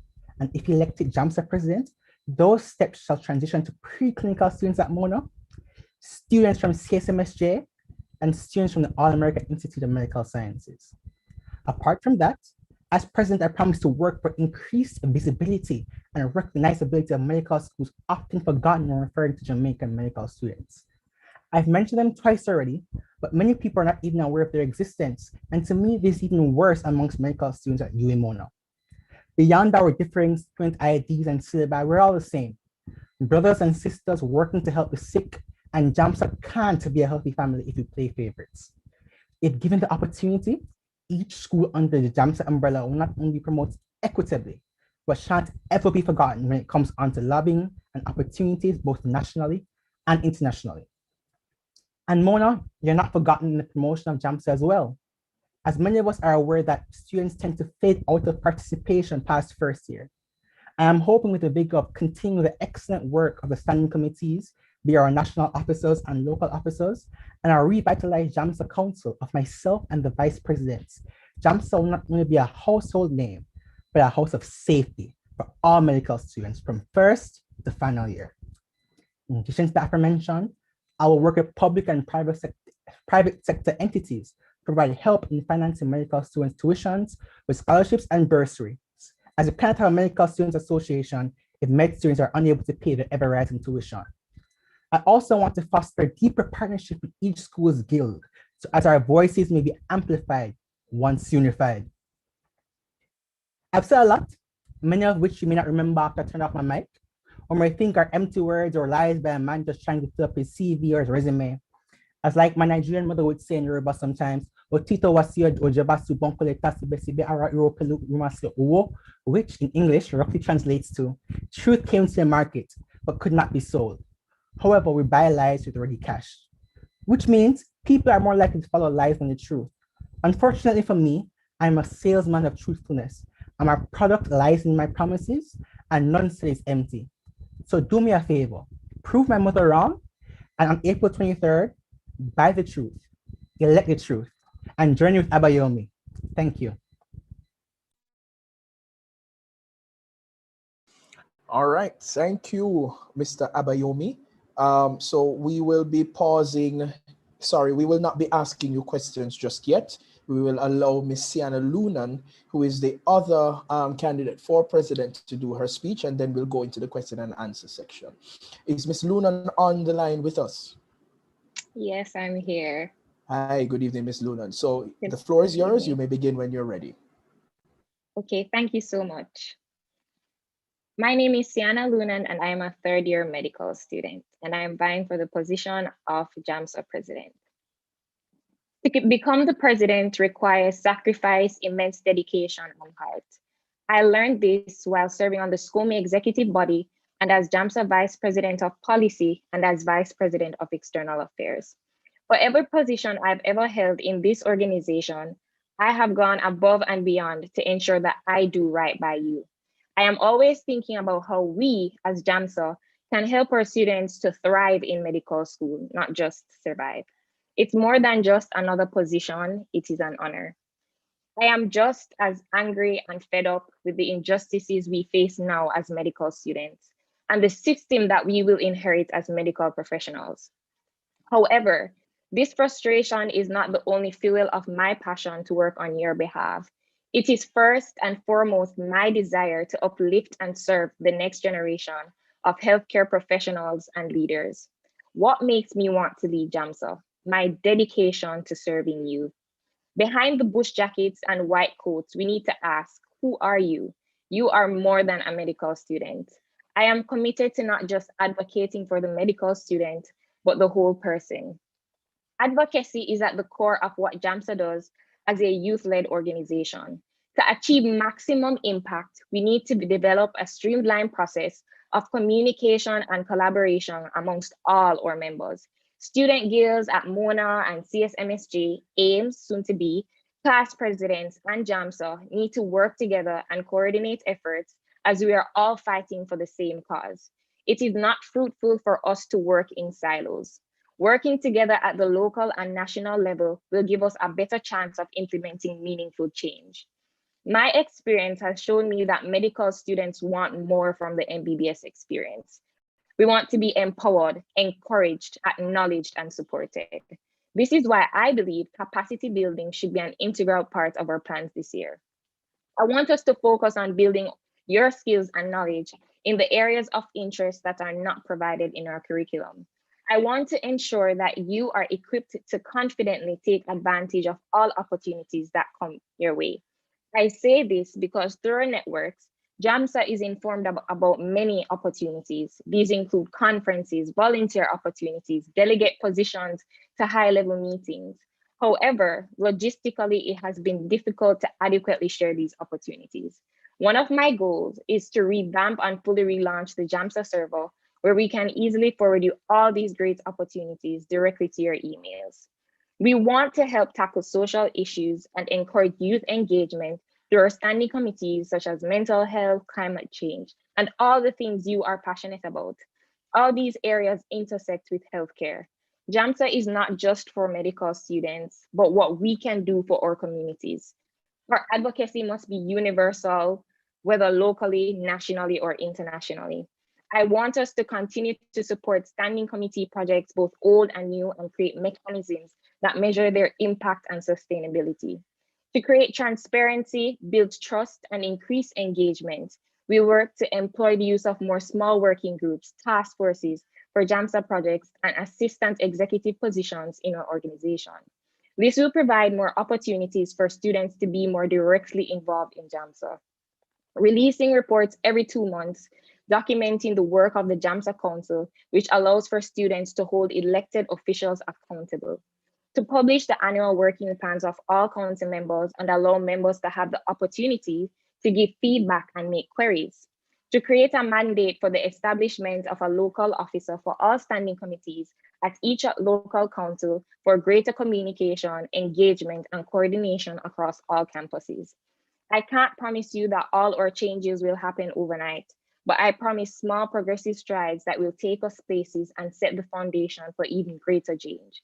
My vision is for a JAMSA that creates a ripple effect in our society, where we contribute meaningfully to the Ministry of Health and Wellness Vision 2030 and have strong efforts for student representation. We can all become a part of the shift that's about to take place in JAMSA. If you elect me with your support, we can be the generation that forges a new path. It would be an honor to serve as JAMSA president for the term 2021-2022, and I hope you will give me the chance to do so. Vote Sienna Ludan for JAMSA president. Thank you.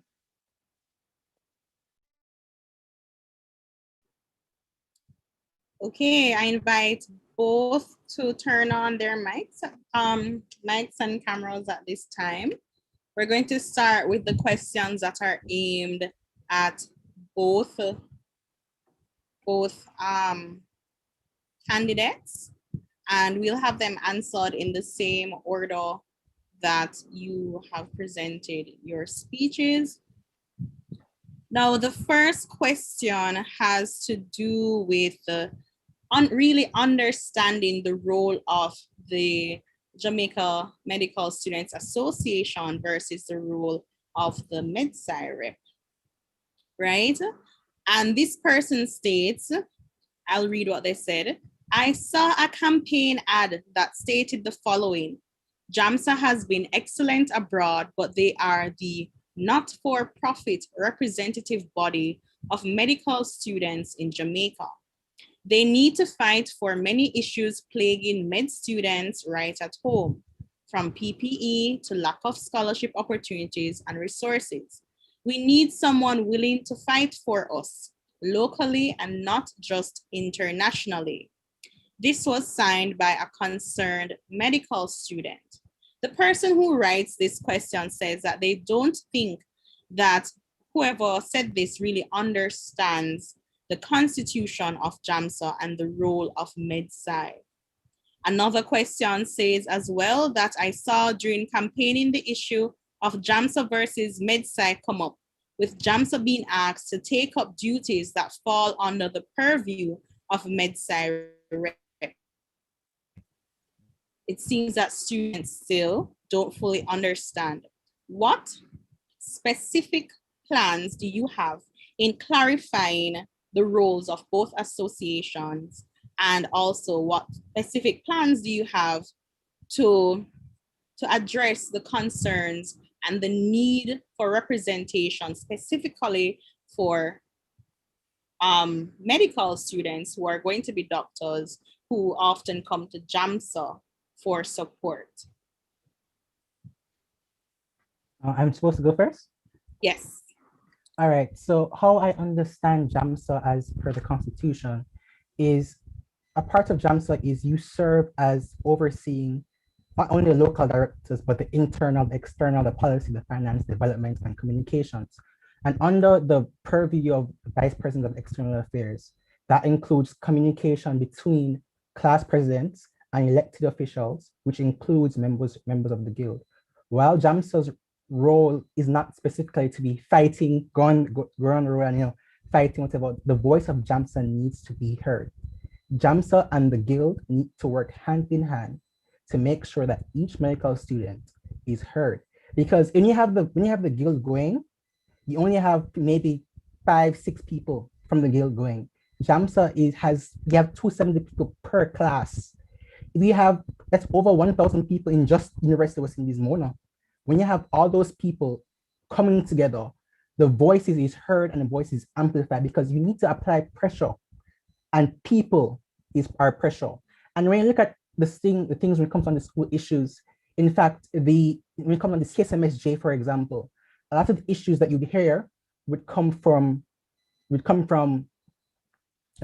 guild president, as the vice guild president is the local director. So he's talking directly to the guild president or the vice guild president, and those issues are funneled up to you. And using JAMSA's connections, the JAMSA's connections, both internationally, nationally, regionally, using those connections, JAMSA can amplify the voice of the guild. So the guild and JAMSA aren't two separate, should not be, to me, two separate entities, but we hold hands and walk together.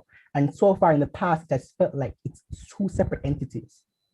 So as JAMSA president, when I passed, we've already spoken to the guild. The guild is very willing to work alongside JAMSA, for JAMSA to work alongside each other and for us to amplify the issues. So the only problem right now is getting JAMSA to come along. And if given the choice of vice president, the position of vice president, that'll be easily solved. Okay, so Sienna. Okay, thank you for the question. So as it regards to JAMSA's role and the guild's role, legally, the guild is the prevalent student representative body to the university. I think an important part of our work should be collaboration, because we do not want to overstep or to undermine those positions that are already existing. So I think collaboration is really key. And what we can do is, in terms of as it regards to the local director, is have somebody who is specific on the JAMSA Council, the local directors, who can create the bridge that connects the guild and the JAMSA, right? And so JAMSA's efforts and interactions have to be local, national, and international, right? Because we are a part of such a large international network where we have a responsibility to provide outlook and increase engagement.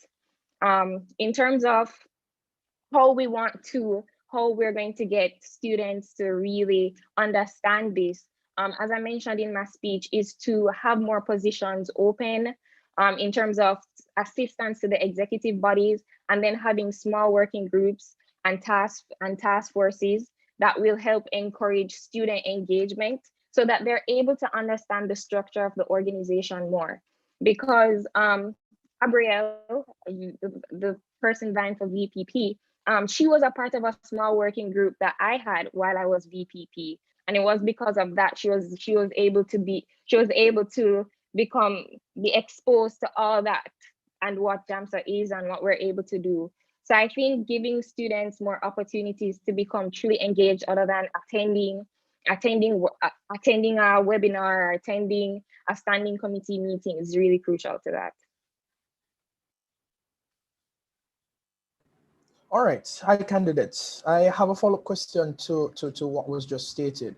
Now, when I joined JAMSA, there was always this sort of confusion as to what should MedSci Rep do versus what JAMSA should do. The president before me worked with the National Office of Medical Education at the time to sort of streamline what the roles of both entities are. And that continued when I was president. If I can put my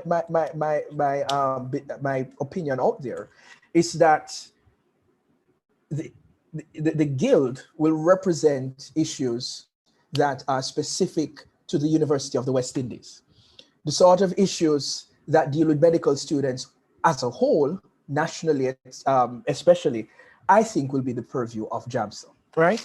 So my question for you then is, you don't have to take what I just said.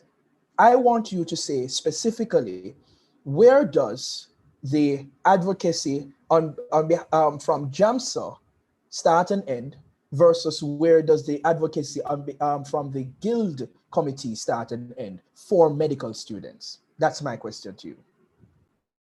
Okay, so thanks you for the question, first of all. And as you pointed out, the guild would represent stuff solely from the University of the West Indies.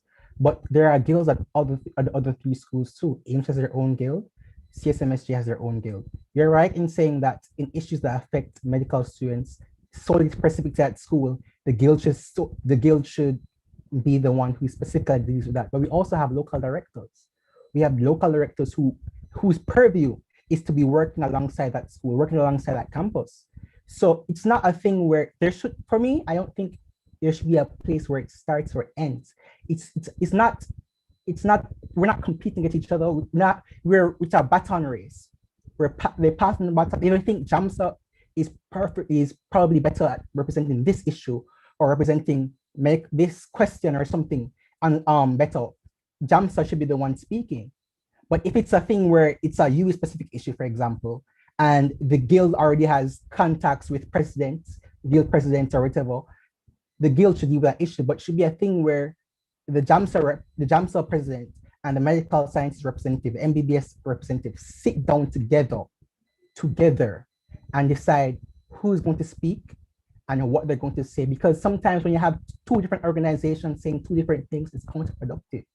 You're clashing each other. It feels like it's an animosity that needs to be there because you all want to represent medical students. JAMSA, you want to represent our medical students all across Jamaica, and the guild reps for the various schools want to represent their own medical students too. So I mean, there's no really demarcation for me. It's a case by case basis. I can't say, okay, at this point, it's a case by case basis. And to have a case by case basis, you need to have a relationship with each other first.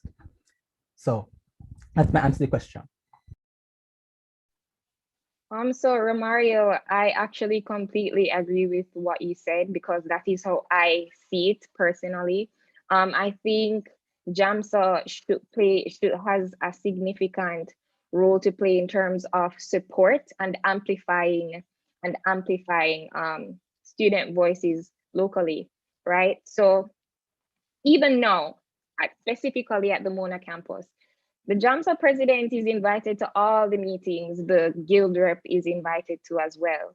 However, you also have specific scenarios where the national officer is invited to be a part of the curriculum development process and the accreditation process. And I had to ask myself, why is that? Why is it that we hand over these responsibilities in terms of curriculum development and the accreditation process? And that is because SCOME has a track record of that area. That's what they are known for. That's what the faculty wants in terms of they have the knowledge base because of the support from IFMSA. They have toolkits, they have access to so many resources. And so they are knowledgeable enough to give feedback and to contribute meaningfully to a curriculum development or a social accountability related conversation. As it relates to student concerns specifically, yes, I think it really is, again, I really think that the conversation should be guild-led. The conversation should be guild-led and supported by JAMSA in any way that we can. And what that will look like will have to be determined by JAMSA having a conversation with CSMSJ Guild, UE Mona Guild, and Ames Guild, because at the end of the day, it is really up to them what role we play in their advocacy. So yeah, that's my outlook on it. All right, thank you for those answers. I think I'm going to move on to another question that has been asked, and I'm going to ask both individuals. I'm going to ask Sienna to answer first this time, just to change it up a little bit. So the question is, JAMSA needs a president who has given to the organization and is active. So I just want you both to describe how you have advanced the organization over the past academic year, if you can. Thank you. Sure. Yes, I want to begin with my very first position in first year, and that was when I was a part of the SCOME executive. And I was given the opportunity to sit in on curriculum development meetings and to give the student perspective on a lot of things.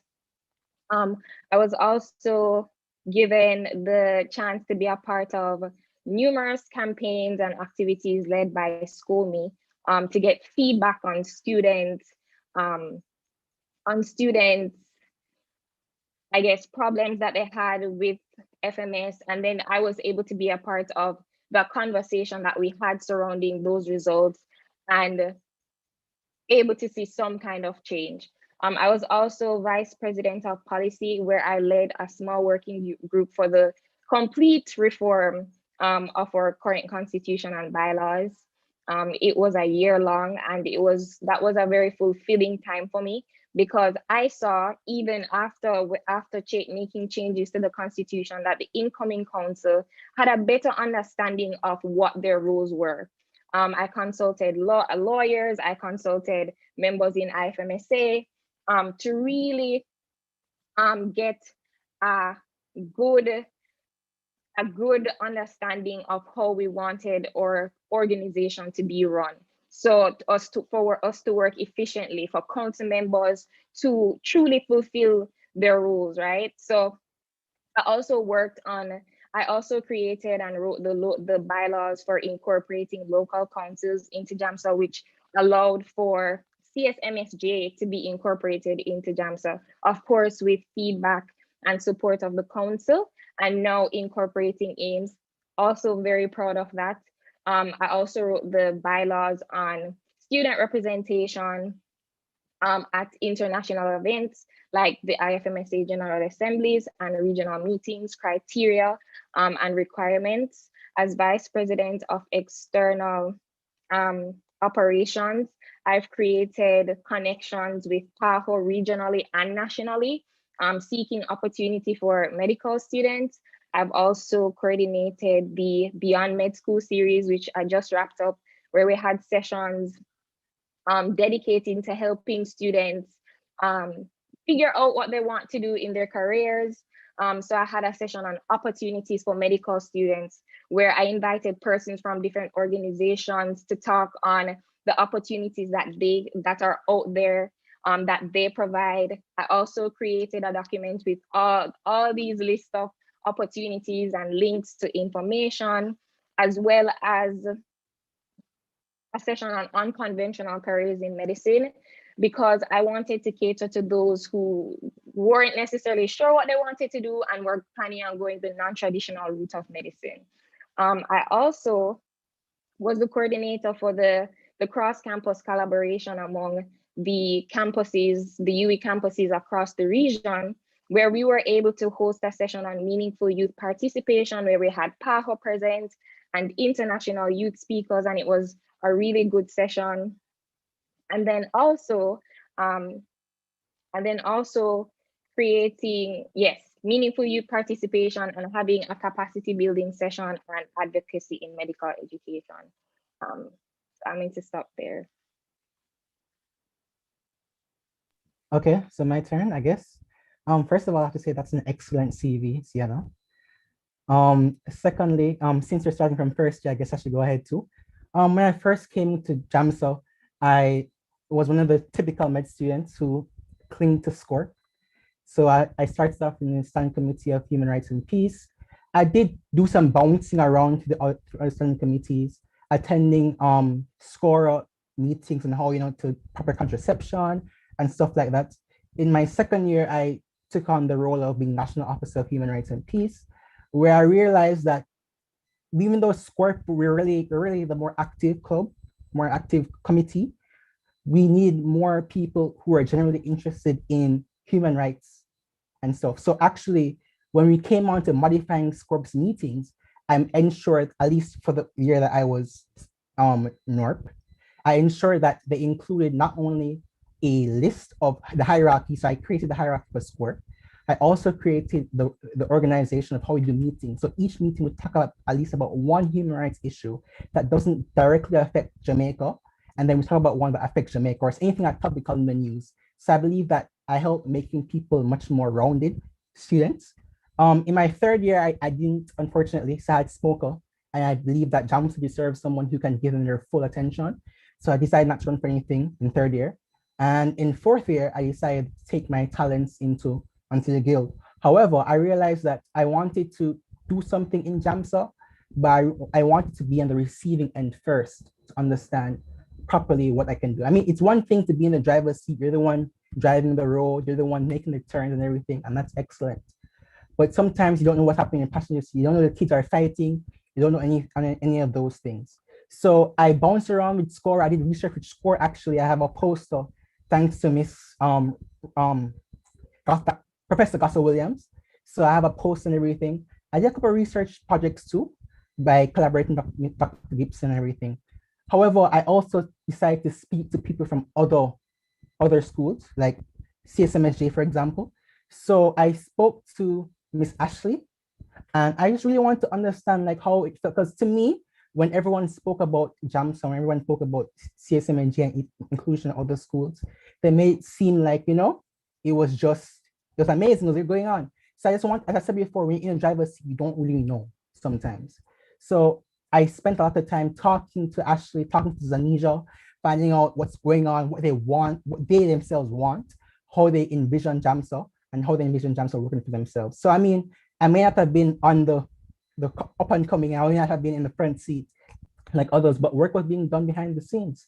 And I mean, sorry, I also skipped out something. In fact, in second year while I was North, the connection between CSMSJ and JAMSA, I was the one who found the contact for Dr. Neville Graham and passed it on to the president at the time, so they can form a connection between CSMSJ and JAMSA. But I mean, that's just something that I feel like, that's my short CV, nothing compared to Sienna's, but you know, that's my short JAMSA CV.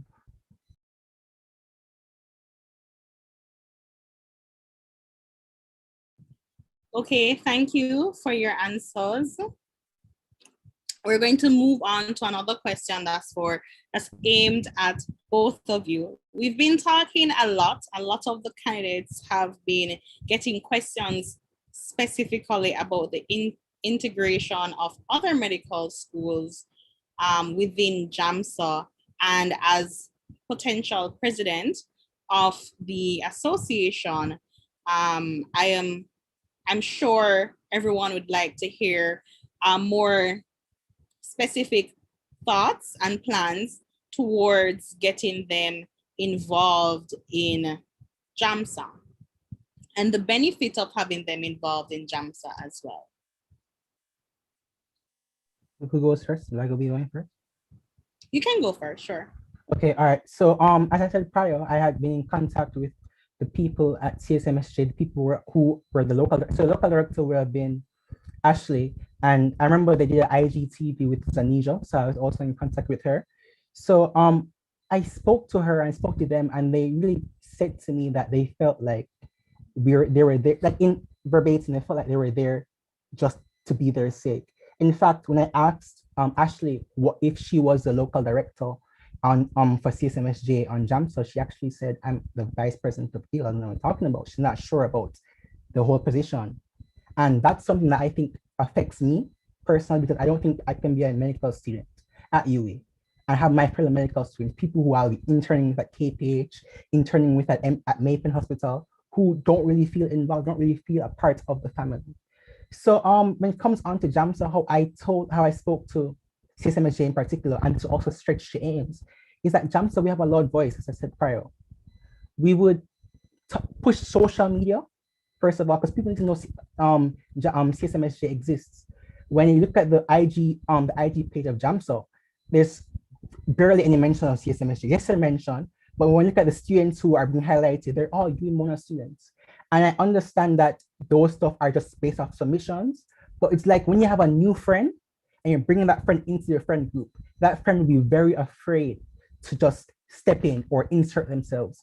We, the people who have been JAMSA, University of West Indies, who have been JAMSA for decades upon decades, we have to go to CSMSJ, we have to go to AIM and say, hey, we are here to help you. In fact, SCOMI has been doing some excellent work with regards to maintaining the fact that UWI doesn't lose our accreditation. However, it was very, very strange to me when I spoke to Zanisha, and she was telling me that CSMSJ has no accreditation at all at the moment. And they're feeling a lot of backlash because they can't get scholarships. No one wants to take them on for research projects.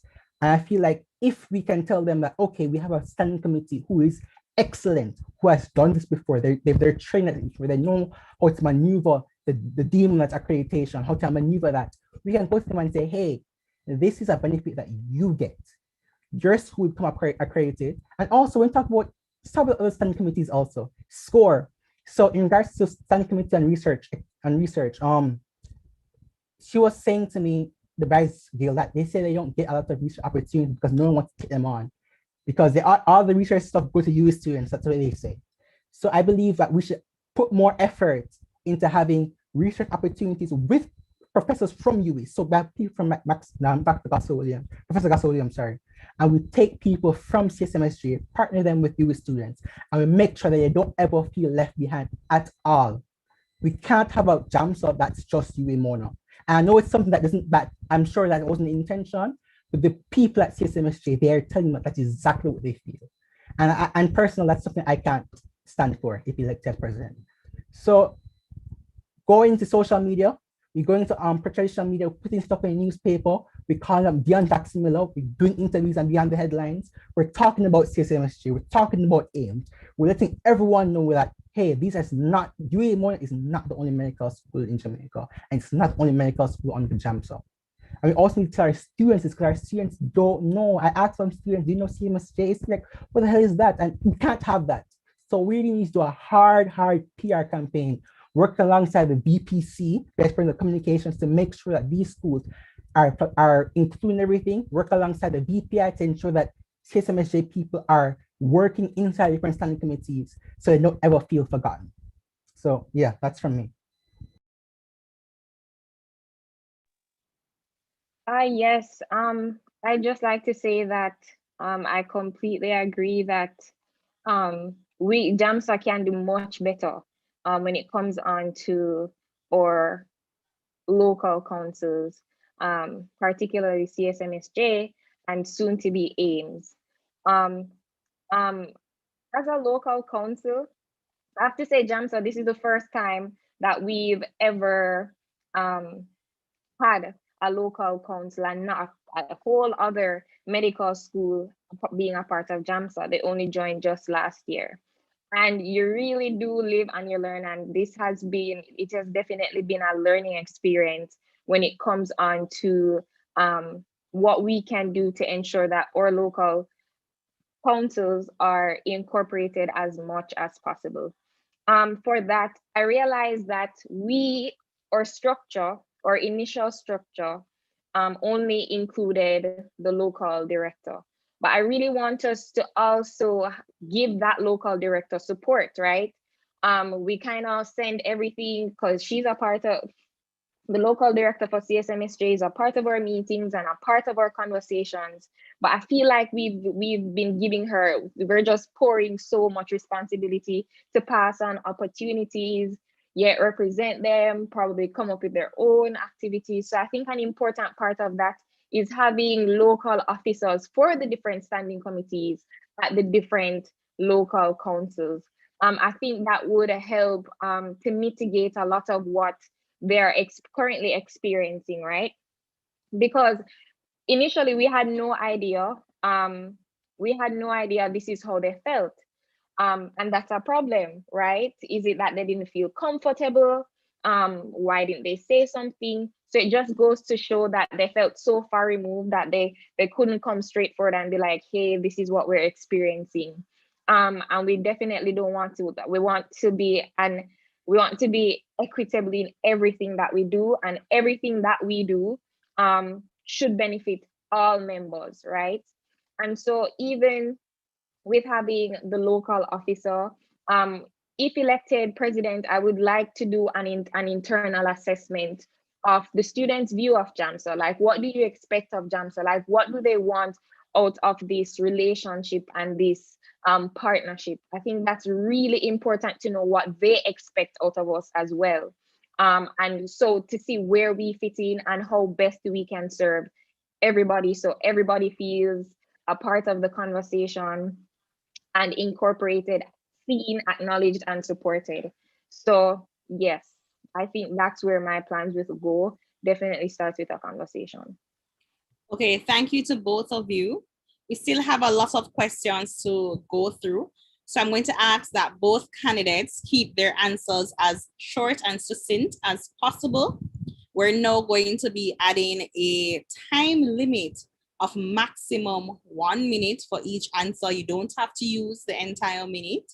right? And I'm going to ask that our timekeep actually give us a little nudge when we're at 30 seconds. Now, we still have a few questions to both of you. One that I'm going to ask is, this is the only contested position, and there are quite a few positions, I think there are 3 of them, that no one has even come up for. So how do you plan as president to maintain and elevate the standard of JAMSA when really and truly the persons who have come forward for the positions more than likely will get the positions at hand? And for the ones that have not been filled, what plans do you have to get them filled? Or do you even plan to have them filled within your executive and the standing committees as well? Okay, great question. So as it regards to accountability, that's very important to me. Transparency, accountability. So as I stated before, I plan for all executive all council members to write an annual working plan. And that annual working plan will be shared with all students, the completed version of it, and where we will get feedback and queries regarding said, because this is our plan for the year. And also releasing reports every 2 months in terms of what we have done and what we're doing to serve you. In terms of filling the positions, I would make an open call to fulfill the positions, all while approaching persons I think would be fit for the role after observing them being active in JAMSA. So that's my response.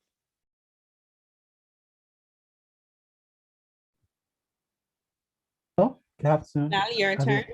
Good evening, sorry. Yeah, can you hear me?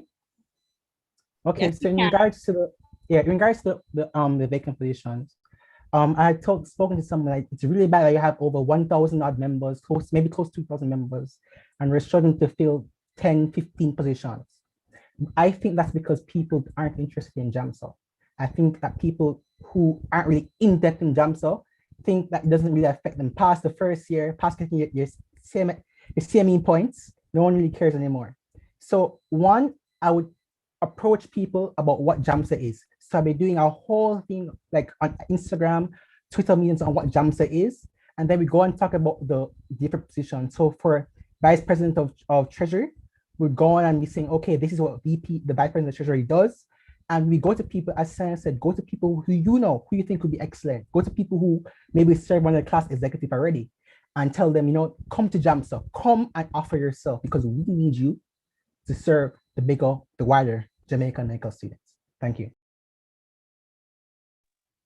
All right, thank you. And the last question for both of you has to do with finances. From as far as I've known about JAMSA, we've always had issues in regards to funding projects, paying our IFMSA fees, and so on. And though this might not necessarily be under your purview, but as president, at the end of the day, the buck stops with you. What are some of your plans or thoughts or suggestions on how JAMSA can tackle our financial situation? Okay, so off the top of my head, I know that we're currently developing an alumni division, and I want to hope and pray. We want to give those alumni members the opportunity to donate where they can. Another thing is that JAMSA has lockers in the student lodge on the hospital sitting down. And with the current COVID-19 situation where we can't carry our bags on the hospital, I think that could also be a venture where we rent the lockers for a very reasonable price to students, and this is would be a sustainable way of getting more income. Another thing is to actually introduce a membership fee. However, with the membership fee, it would be very, very affordable. Every year, maybe at $250 every year, because a lot of students don't know that we have to pay IFMSA membership. We want to support standing committee activities and projects. And my time is up. Okay, thank you for answering. And now we go into our specific. I never get to answer. Bilal has I didn't get to answer. Sorry. You see, it's because remember I said, guys, you're supposed to answer the same order they gave you speech. So in my head, I swore. I'm so sorry. It's cool. It's fine. It's fine. Come on, go ahead. Okay, go ahead. Go ahead. Yes. So have something about Midas touch. To be honest, when I was working at Smoker Chairman, our smoke was looking very dismal. We had very few amounts of money in our treasury, and I spoke to many public sector entity, many private sector entities. I was getting donations of $500,000, $300,000 from people who you think won't open your purse. I think we need to reach out to people who are private sector entities. They have money throwing away. I personally wouldn't institute a membership fee because one, you already have student apathy. People aren't going to go into company something they have to pay for. And I mean, if you know medical students, not even paying our class dues. So I mean, how can I expect them to pay JAMSA dues, not even paying class dues? So I just go to public and private sector entities, and that's how I get the money that we need. Okay, thank you for your answers, guys. All right, we're going to go into our individual questions. We're going to start with Bilal. There are quite a few questions here, and I'm hoping that you guys are active in the chat and we'll have some of your questions being asked there as well. No, I think that it would be irresponsible of me to ignore the most obvious question I think a lot of persons are asking, and I did take a little peek in the YouTube chat as well, is that over the last couple of years, your involvement in JAMSA has not been as much as many persons might think a president ought to have.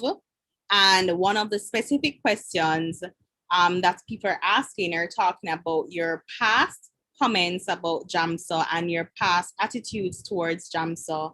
And just to put it in a nice package, the question really is, what value do you bring to JAMSA now as someone who has spent a lot of time away from the organization? And how are you kind of going to smooth over some of the hiccups you may have caused or some of the wounds you may have opened with some of your past actions and comments about JAMSA? Okay, so starting off that question, I would have to disagree with you by saying I wasn't included in JAMSA. Every medical student is a part of JAMSA. And just because I don't have a fancy position or I'm not on the board, doesn't mean I'm not a part of JAMSA. I still was a part of JAMSA. I participated in many committees. Just because there's no name behind it doesn't mean you weren't in JAMSA. And that's something that a lot of people feel. A lot of people feel if we're not VPE or not VPI, if we're not something, not really in JAMSA. And that's something that we need to change, the attitude that we need to change. What do I offer? If I'm in JAMSA, an ear on the ground, someone who is a grassroots leader, someone who is proven, like getting anything given to him done. When you look at my CV, getting smoker done in less than 7 months, easy. Getting PPE for students who the dean was saying, we're not giving you anything, easy, done. I'm someone who is capable of getting things done. I'm someone who is capable of realizing what was done prior and also building it up, because JAMSA has an excellent standing committee base.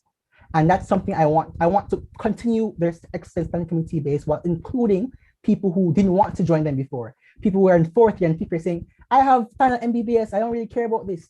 People to see that being a medical student, not only about getting your MBBS honors or your BSc in medical sciences at the end of the day, that being a part of JAMSA is something that is not only crucial, it's something that I feel that in your mind, even though it's not compulsory, it should be compulsory to participate in JAMSA.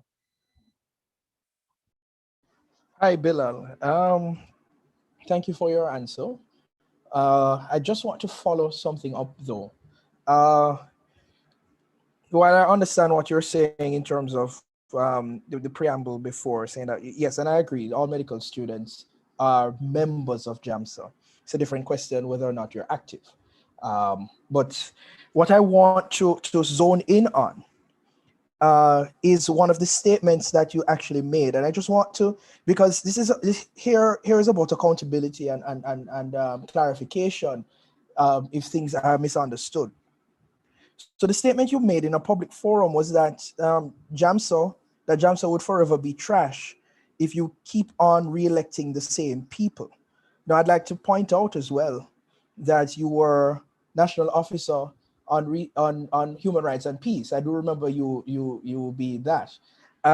So my question would be, would you have considered what you would you have being while being a national officer, would you have appreciated that point being made during your tenure about your projects? I'm someone who I think we need to put our egos aside and realize that criticism, no matter how bad it is sometimes, is still valid criticism. If you look at JAMSA, if you look at it from the time that I was in first year to fifth year, we've been having the same issues. And people, I've seen in various elections where people come and they give their views and they said that JAMSA has different ways that they can input themselves or different ways that they can change, and they still continue on the singular path that it has. So I believe that JAMSA, if it continues on that singular path, people aren't going to want to participate in JAMSA. So that's what I'm thinking. I'm thinking JAMSA also needs to whistle and ride, continue what they're doing, and continue working in a different way, in a different method that I want to offer. Okay, Bilal. In your previous answers, you've spoken a lot about awareness of JAMSA, and one of the main problems being persons may just not be aware of JAMSA and what they do. And even when it comes to filling the spots that are currently empty, I can't remember your exact words, but my question is, it sounds a lot like awareness, but a good part or a big part of getting persons involved has to do with value creation. Persons are not going to be willing to come on simply because you need them or just because they know about them. You know, every advertisement you see, you don't necessarily buy that product that's being advertised. So along with creating awareness for JAMSA, which you've spoken about, how are you going to go about creating value so that with this awareness, you have persons who are much inclined to join or support and help JAMSA in the upcoming academic year if you do win the presidency?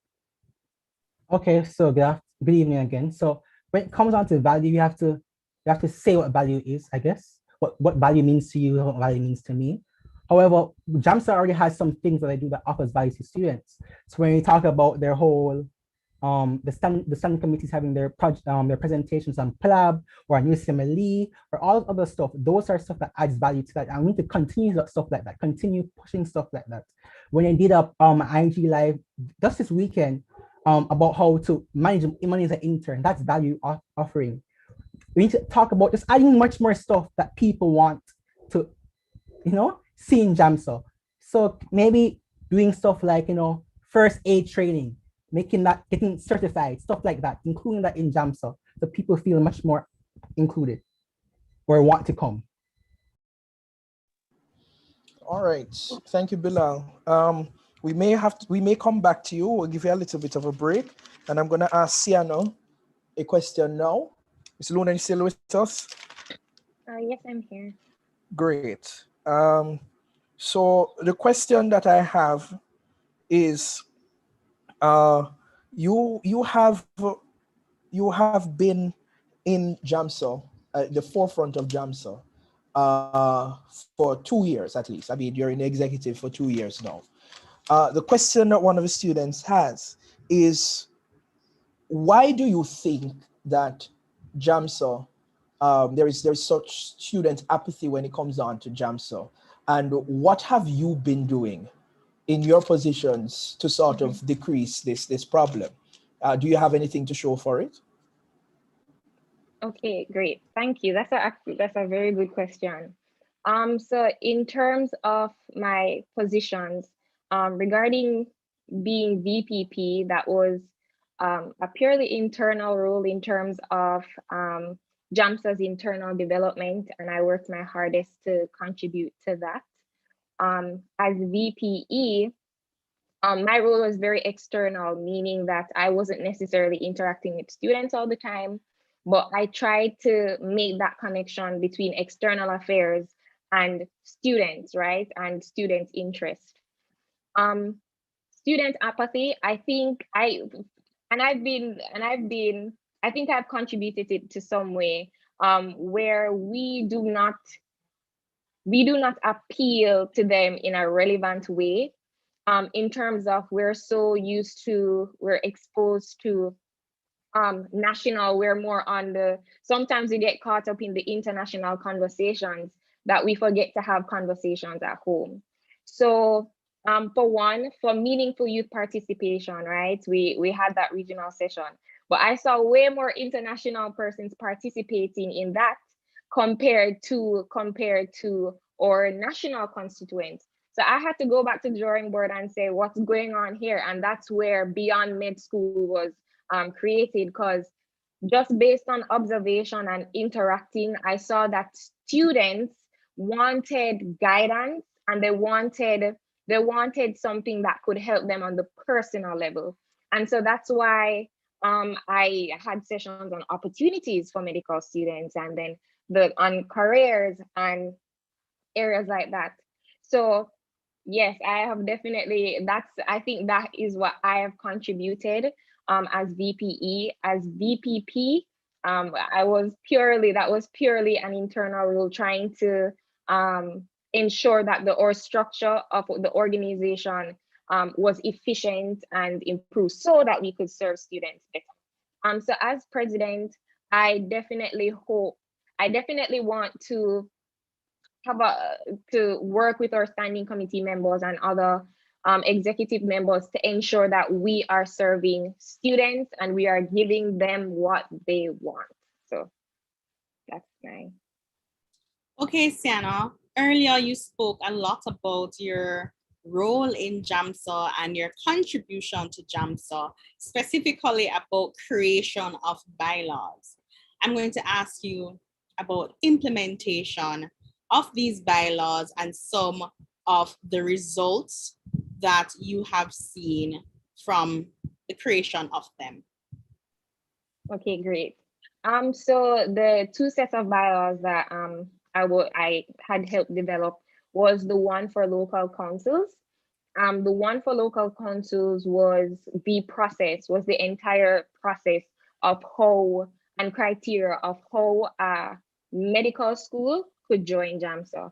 And so that has actually what has guided CSMSG's incorporation, and then now is going through the process in terms of evaluation and criteria and to be incorporated.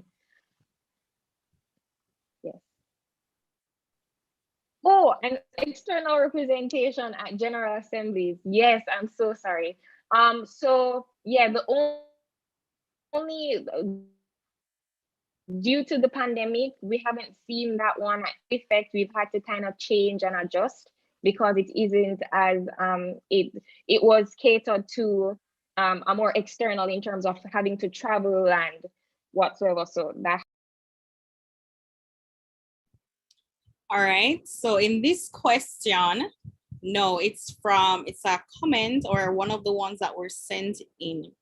It says, according to the JAMSA Constitution, as Vice President of External Operations, one of your many duties was to be in fluid contact with class presidents and other student leaders in the program.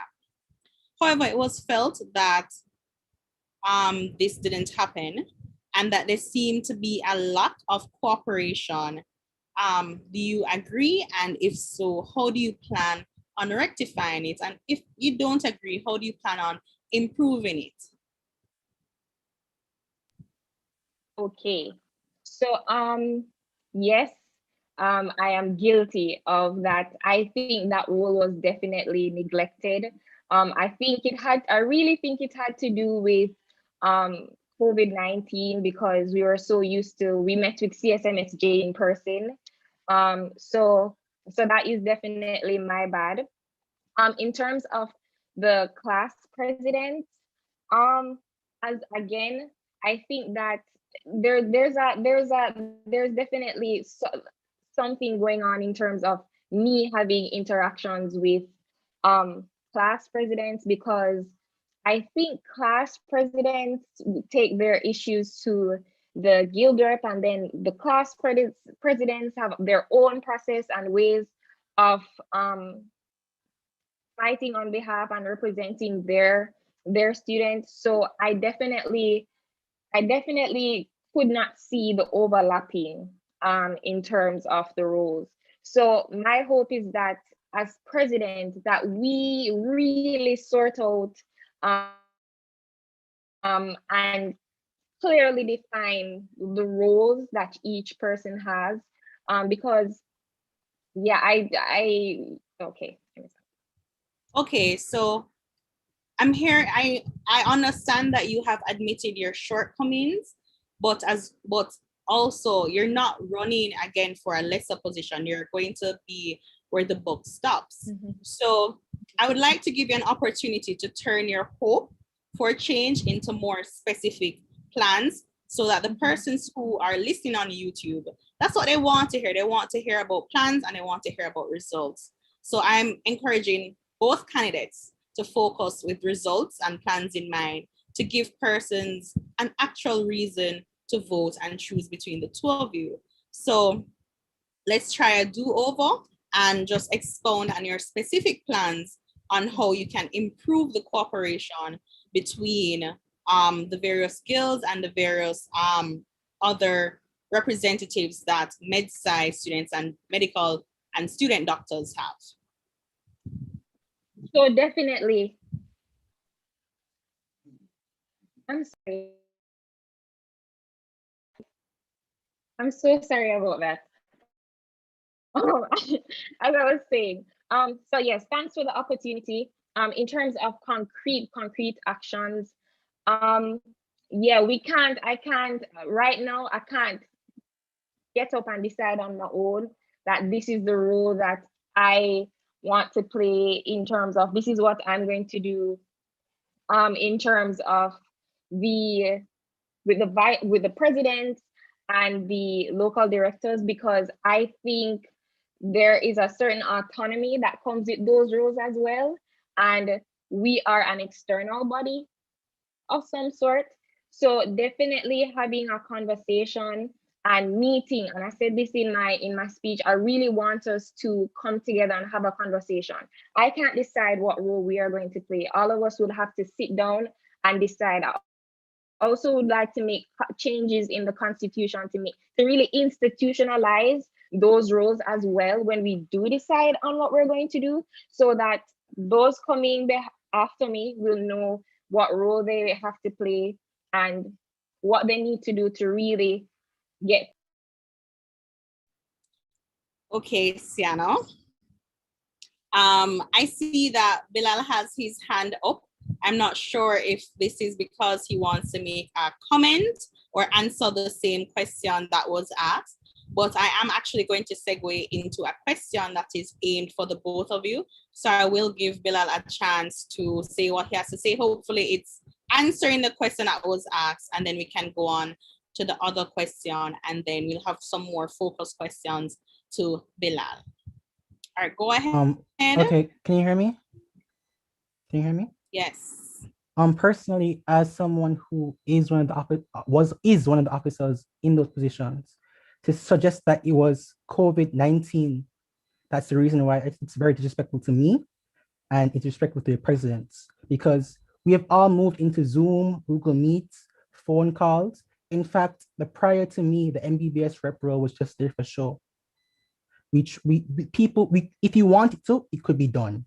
I reached out to all presidents. I reached out to the 5th-year president, the 4th-year president, the 3rd-year president. We made a group chat, and that's how we communicated with each other. people say, okay, the class presidents have their own way of doing things or funneling through the guild. That never existed prior. They would just go straight to the dean. We tried to institute a system where there was a chain of command. And we tried to include JAMSA in it, actually, but it was like pulling teeth. JAMSA didn't want to cooperate at the time. So I'm not sure what happened there, but that's what happened. It wasn't because of COVID-19, it was because JAMSA refused to participate at the time. Okay. So thank you for your addition. Just, you can take your hands up off. This question is for both of you. For years, JAMSA has, I can't remember which one of you said it, but for years, JAMSA has kind of, after you reach about third year, the clinical students tend really and truly not to come back into JAMSA or rejoin JAMSA or participate in JAMSA.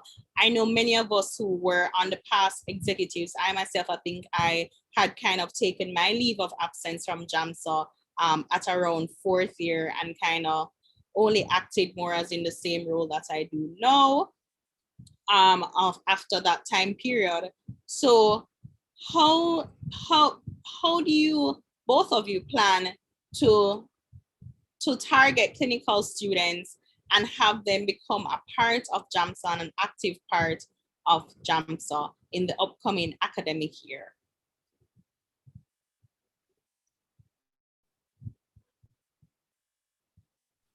I guess I'll just go. So yeah, what I've, pardon? Go ahead, go ahead. Okay, so what I've noticed with clinical students is if it is not benefiting them as it regards to their schoolwork, they find it really hard to come and participate. So I think we need to go from that approach in terms of having like the session that we just had on internship, right? They want to know these things. This is what they want to know. They want to know about career development. They want to know about opportunities that outside of JAMSA and externally that can possibly boost their career and put them in a better position in terms of their career path. So that's definitely the route that I would like to go. They're in a different stage, so they'll be needing different sessions, and yeah. Bilal, your opportunity to answer. Can you hear me? Yes, go ahead. Perfect. Well, this question has been something plaguing JAMSA since I was in second year when I was at NORM. What I did at the time as national officer was make the projects much more open. So people, initially projects are usually focused with us the first years, trying to get the points, move on to second year, but I broadened the project span. So people from second year were coming, people on third year, fourth year, and fifth year were coming. I also agreed, Sienna, with meeting the people with what they're interested in. So in regards to stuff like research, when you're going up to do residency programs, doing USMLE, people want to see research. You need to come to them and tell them, yo, this research thing is going to look good on you, on your resume. Same thing with medical exchange. A lot of medical students want to go abroad for elective periods. SCOME can be a mediating way to help make that process much more easier because we already have links in other countries, links with other universities. So using the standing committees and meeting them where they need to be is how I plan to involve clinical students more. All right, thank you. We have another question that's aimed at both of you. And this person really wants to know about shortcomings, and they would like an honest review of your failures during your times being involved in JAMSA. And specifically, were there any failed projects? And I'm going to tweak it a little bit. One, what lessons did you learn from them, and how do you plan to use these failures to improve your potential or your ability to become the president of the association? Okay, so for me, in terms of my VPE role, one of the things that that I was kind of disappointed in was what I wanted to focus on: meaningful youth participation, but as I found, like, I wanted a whole dedicated campaign towards it, having sessions, having interactive activities, giveaways, etc. However, I found that it was hard for students to connect with such a generalized focus area. So at this point, I'm learning that you have to listen. You definitely want to ask and listen and hear what students are saying, and paying attention as well. Paying attention is key. And then knowing, okay, how can JAMSA fix this, or how can JAMSA meet that need? So that's definitely what I've learned, because you definitely don't want to plan a session and then it benefits no one. So that is one of the lessons I've learned. In terms of externals, I've learned that you have to take many different approaches, more than one ways. If one way don't work, you just have to keep going. You just have to keep pushing. So yes, I have failed in terms of contacting externals, but then I've had to just take the L and then find another way. So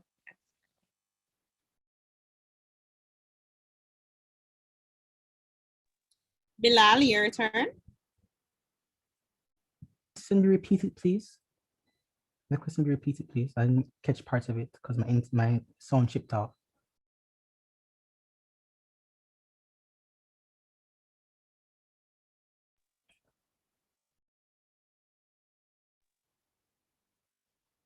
Sorry, Bilal, the question was about shortcomings that you have experienced. Shortcomings I've experienced. Okay, my greatest shortcoming in the past year exactly, was not forming cooperation with JAMSA. That's my greatest shortcoming. My greatest shortcoming was it's because I believe as a medical student association, we ought to work together. And I did my best, to be honest. I did my best in trying to forge that partnership. But at the end of the day, I didn't. I couldn't forge the partnership. And maybe there's external factors causing it. Maybe there's other factors causing it. But the buck stops with me, I guess. So, I mean, I've also contacted the medical sciences rep incumbent. I'm saying that, if I win JAMSA president, if I become elected, if we can work on that, if I can, smooth that over and make sure that we work hand in hand. So yeah, my greatest failure, I guess, is not being able to have a greater relationship with JAMSA. Just to follow up on that, Bilal, because I find it a bit hard to think that you're saying that your shortcoming was not forming a relationship with JAMSA, because some questions ago you put the blame squarely at JAMSA's feet. So are you saying that your shortcomings are that of JAMSA's? I'm not getting what you think your shortcomings are. I think when it comes down to being a leader, when there's things that seem very difficult to do, I think a leader finds a way. A leader innovates a way. I can't squarely blame it on JAMSA. Maybe there was different issues in how I approached them, but I have to take the responsibility. When I came up to be clinical MBBS representative, I spoke to Roger Smith, the dental medicine rep, and said, I want to form a partnership with JAMSA. I didn't. I could not. That's my fault. I did not complete my objective. Yes, there may be other reasons, but I did not find a way. And in every problem, there exists a solution, and I did not find that solution. And that is my fault. So I have some follows up, I suppose. Just a couple for Bilal before I give another question for both candidates. Regarding a relationship between JAMSA and the Guild. Now, I was president of JAMSA, so I know that there are certain circumstances that are difficult regarding collaboration. But from my knowledge, I don't know if anything has changed, but from my knowledge, there is a working relationship, and there has been established a working relationship between JAMSA and the Guild. And that was strengthened under my predecessor, Anton Small, and then went further during my presidency when we had the Student Accountability Committee set up. So I find it difficult to believe, pardon my skepticism, but I find it hard to believe that the relationship between the Guild and JAMSA was so horrendous that there was no working relationship. Could you comment on that? I didn't say there wasn't a working relationship. I said there wasn't. I was saying there wasn't that one that's adequate enough. So I'm not sure what happened in the past years. Maybe something when you left, maybe something fell through. But communicating with JAMSA on issues was very difficult. So when it came on to immunization, for the instance, we, the guild, heard about JAMSA going online, going on the radio while it was happening. No one approached the guild and said, okay, we're going to JAMSA, we're going on RJR to say something. Do you have a concern with the president? Because we already had a list of concerns. Yeah, list of concerns from the class, and we weren't approached any at all. Same thing with the whole PPE thing. When we did the PPE thing, I basically had to beg to ask for them to, be post our flyer or to, support us when we were doing the whole PPE thing. When we're supposed to go on the radio, it was my surprise that, the JAMSA VPC was already on the radio with me. But however, there was no communication about what we wanted.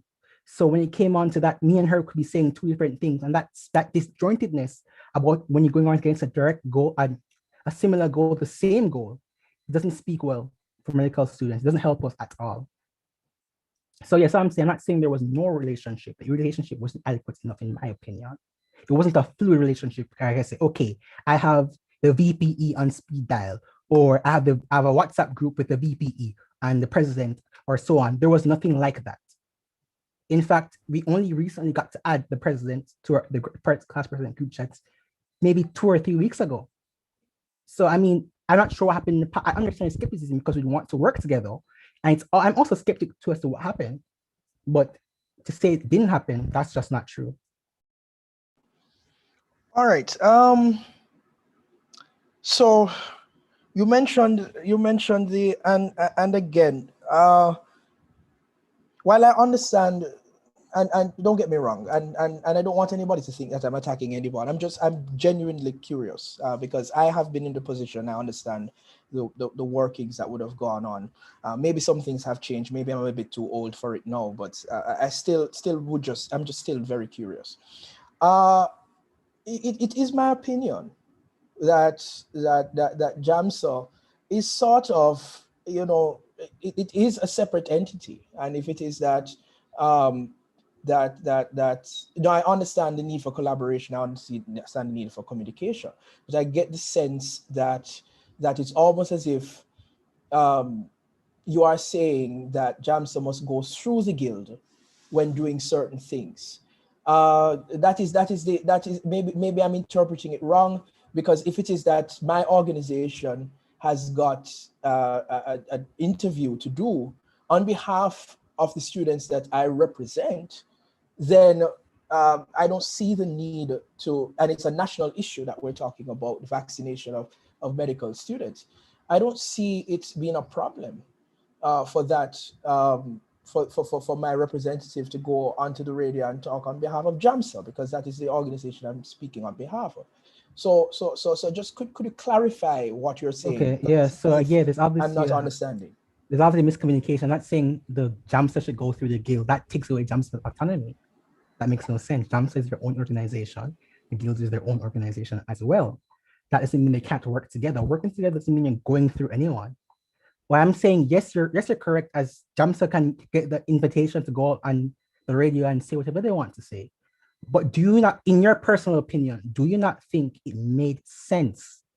And it's in JAMSA's constitution also to contact and to maintain fluid contact with presidents and locally elected officers. Do you not think it made perfect sense to communicate and say, okay, we're going on the radio. Do you have any issues that you want us to relay as medical students? Because I mean, we are medical students also, even though we're on the guild, we're medical students. We had a list, we accumulated a list from the class president. So it was already, a whole fancy document already made, and we just had to pass it on to them. We were being passing a baton. You're not going through us. We're helping you achieve the same goal that you want. It's not, no one is infringing on anyone's autonomy. You're working together, work alongside each other. We're two different people, but we want the same goal, so you'll work alongside each other. I want Sienna to just, and we're winding down, but just before I ask my last question for both of you, I just want Sienna to comment because there have been some claims made, I can neither confirm nor deny any of those claims. I just want Sienna to respond, seeing that she would have been on the executive of JAMSA, to the seeming lack of communication between the two entities. Sienna? Yes. So the main communicator who was communicating with the guild was actually Omar, who is our current president. However, I was invited to a meeting where the guild rep was present as well as one of his VPs. And we were trying to, JAMSA was proposing, making a proposition in terms of having somebody from JAMSA on be the MBBS rep, right? Because we felt like the roles are overlapping, to have a local director and then to have these two other positions. So we were having that conversation. We were making suggestions. We were brainstorming. I don't know what happened past that. I know that Omar had sent follow-up emails in terms of like how this relationship is going to go and what that would mean for both entities. But as far as I know, there wasn't any real response, and I don't think they're really receptive to that idea, because they already had two existing rules in terms of preclinical and clinical rep. So yeah, that's my version of it. That's what I know, but Omar is the main person who was liaising with them. All right, so we're coming to the end. Wow, it's been 3 hours, over 3 hours. So we have one more question for the both of you that I'd really like to be answered very tightly. And then each of you will be given just 30 seconds to kind of put your entire speech plus your answers and give another rally for persons to vote for you, and we'll do it in the order of the speeches. So the question is, there's a lot of concern about getting the other medical schools involved. This question was actually aimed at Bilal, but I think that both of you should have an opportunity to answer it. We know that UE has a lot of different policies, regulations, and protocols. So when we involve these other medical schools in our programs, such as with medical education, research, and so on, how do you plan on navigating some of the hurdles and obstacles that may come in your way from administrators or even consultants or different faculties on getting these other schools involved in things that might only be available at our school, which is the UE school? Bilal, you can go first, Bilal. Oh, sure. So I've already been in contact, as I said prior, with the guild president and the vice guild president from CSMSJ. Vice guild president is the one who's the local director. This saying, yes, there be maybe red tape, or basically just egos. Really saying we're the big medical school. Why would you want to include CSMSJ, or why would you want to include AIMS? But we need to, as if JAMSA puts together and saying we are one. We, at the end of the day, me and you gonna be rotating in the same hospitals. We need to put down our foot and say that we cannot allow the other schools to be forgotten. And I think sometimes as medical students, due to the threat of being held back by the consultants or retribution, really, we are afraid to speak up sometimes, and that stops us from doing things that we need to do. But when it comes into this, we need to speak up. And if JAMSA has a reputation internationally, nationally, regionally. If JAMSA says that, okay, we want to include CSMSJ and AIMS in our plans, and this is exactly how we're going to do it. Step 1, 2, 3, bring PowerPoints, show how it looks when you have you Mona collaborating with other schools, having cross-campus collaborations on research projects, on ideas. When you show them the benefits and you show them that it's a necessary thing, because at the end of the day, those same doctors who are the deans and the vice deans also work at a hospital, and they're going to be working with these people from CSMSJ also. So, I mean, we need to show them the benefits, show them the end result, and tell them why it needs to happen. Sienna? Sienna, go ahead. Yes, that's a very good question. And yeah, when you're approaching consultants and faculty, you have to provide everything, right? You can't just pitch an idea. That's not how it works. You have to come with a concrete plan and have everything in place. And yeah, you're going to have multiple conversations, right? But the point is that we need to support all future medical health professionals. At the end of the day, they are still one and the same Jamaica's future doctors, right? And investing in them, in all of us equally, is very important to our country's development overall. So yes, that's the angle I would go, like um be open and receptive to the fact that these are medical students who want a chance and who deserve a chance at these opportunities, just like any other UE member. And so, yeah. All right. So before we go, I just want to bring something back that I really want to ask, because at the end of the day, this is JAMSA. And we have spoken about, relationship with guild a lot, but this is not a guild election. This is a JAMSA elections. And so what I want to hear from our presidential candidates, seeing that you are the representative of our national member organization to the IFMSA, I'd like to know, what do you think the role of IFMSA should be in JAMSA? That's what I want to hear from both candidates. I think I will ask Bilal to go first, and then Sienna will close. Okay, so the role with IFMSA, with JAMSA, I believe their role should be offering resources that medical students in Jamaica wouldn't have already have seen or wouldn't have already obtained, and also helping to be a mediator when students from Jamaica want to go abroad or to go do electives in other places, being the mediating person and helping them alongside that way. I also believe that IFMSA needs to be a much more household name. People need to know that JAMSA isn't Jamaica alone. It isn't just UE alone. We need to know that we are part of something bigger, something greater. So when it comes on to different opportunities like retreats and stuff, we want that to be offered to medical students here also, because it looks excellent on the resume. It looks excellent when you're going on to be residents and everything. And that's something that people will benefit from. People love Gofarin, to be honest, people love it.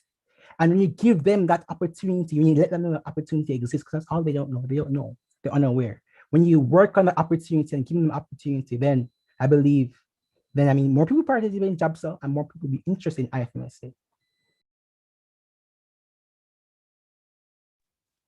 Go ahead, Sienna.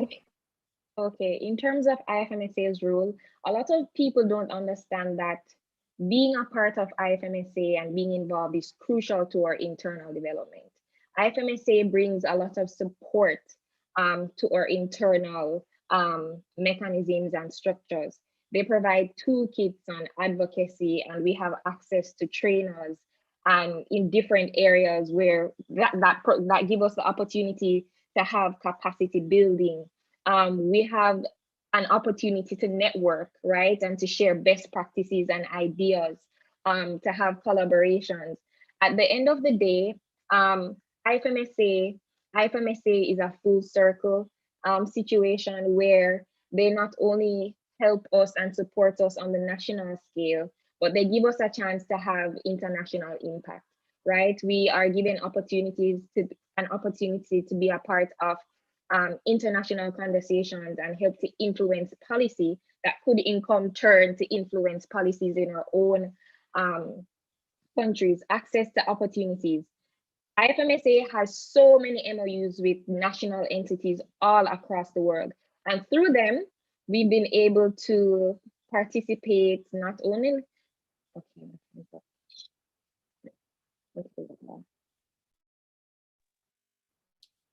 Okay, so here we've come to the end of the debates. I went into the YouTube chat a few times, and I'm happy to see that there is actually more persons on it than the last time I had checked, even though we have gone at least 13 minutes over time. And I know that there's still a lot of questions for our presidential candidates, but unfortunately, due to time restraints, we really aren't able to go through all of them. My hope is that as moderators, that we were able to at least get a pretty broad brush approach or overview rather on the concerns or the questions that the majority of students have. We have two candidates coming, two presidential candidates that have put forward themselves for the role as president. You have heard their speeches, you have heard their answers, and you have gotten chance to learn a bit more about what they've done, and more importantly, what they plan to do, and some of the successes they've had in order to actually accomplish these goals and really not and give you a little bit more faith on what is going to be done. I hope that everybody is satisfied and that you are a little bit closer to what you're going to do, what you're going to vote. So I'm going to now invite Omar, which is the current president of JAMSA, to finally close us off. It has been wonderful serving with you guys and with Romario as your moderator. Thank you again for this opportunity, and all the best to all the candidates in the upcoming JAMSA election. I'm very excited to see the results when it's time. Omar, over to you. Good night again, everyone. I just want to thank you for sticking with us for the past 3 hours and 15 minutes. Thanks again to Dr. Samantha Johnson and Dr. Romario White for being our moderators for tonight. You have heard the speeches of all your delegates, your candidates for the upcoming election. Election will be on Friday. Students at the UWI campus can expect their ballot to be in their email. Tomorrow, the last day for campaigning. Students at the Simon School of Medical Sciences of Jamaica, we will get in contact with you through your local director. We will be sending out emails or email ballot to you as well. So just want to thank you guys for coming out tonight. Hope your decision have been made a lot clearer. As Dr. Johnson said at the beginning, every position is contested with a vote of no confidence. And as I like to end all my conversation with everyone, JAMSA is here, willing and ready and available to help you with anything that you have. Do have a pleasant good night and enjoy the rest of your evening.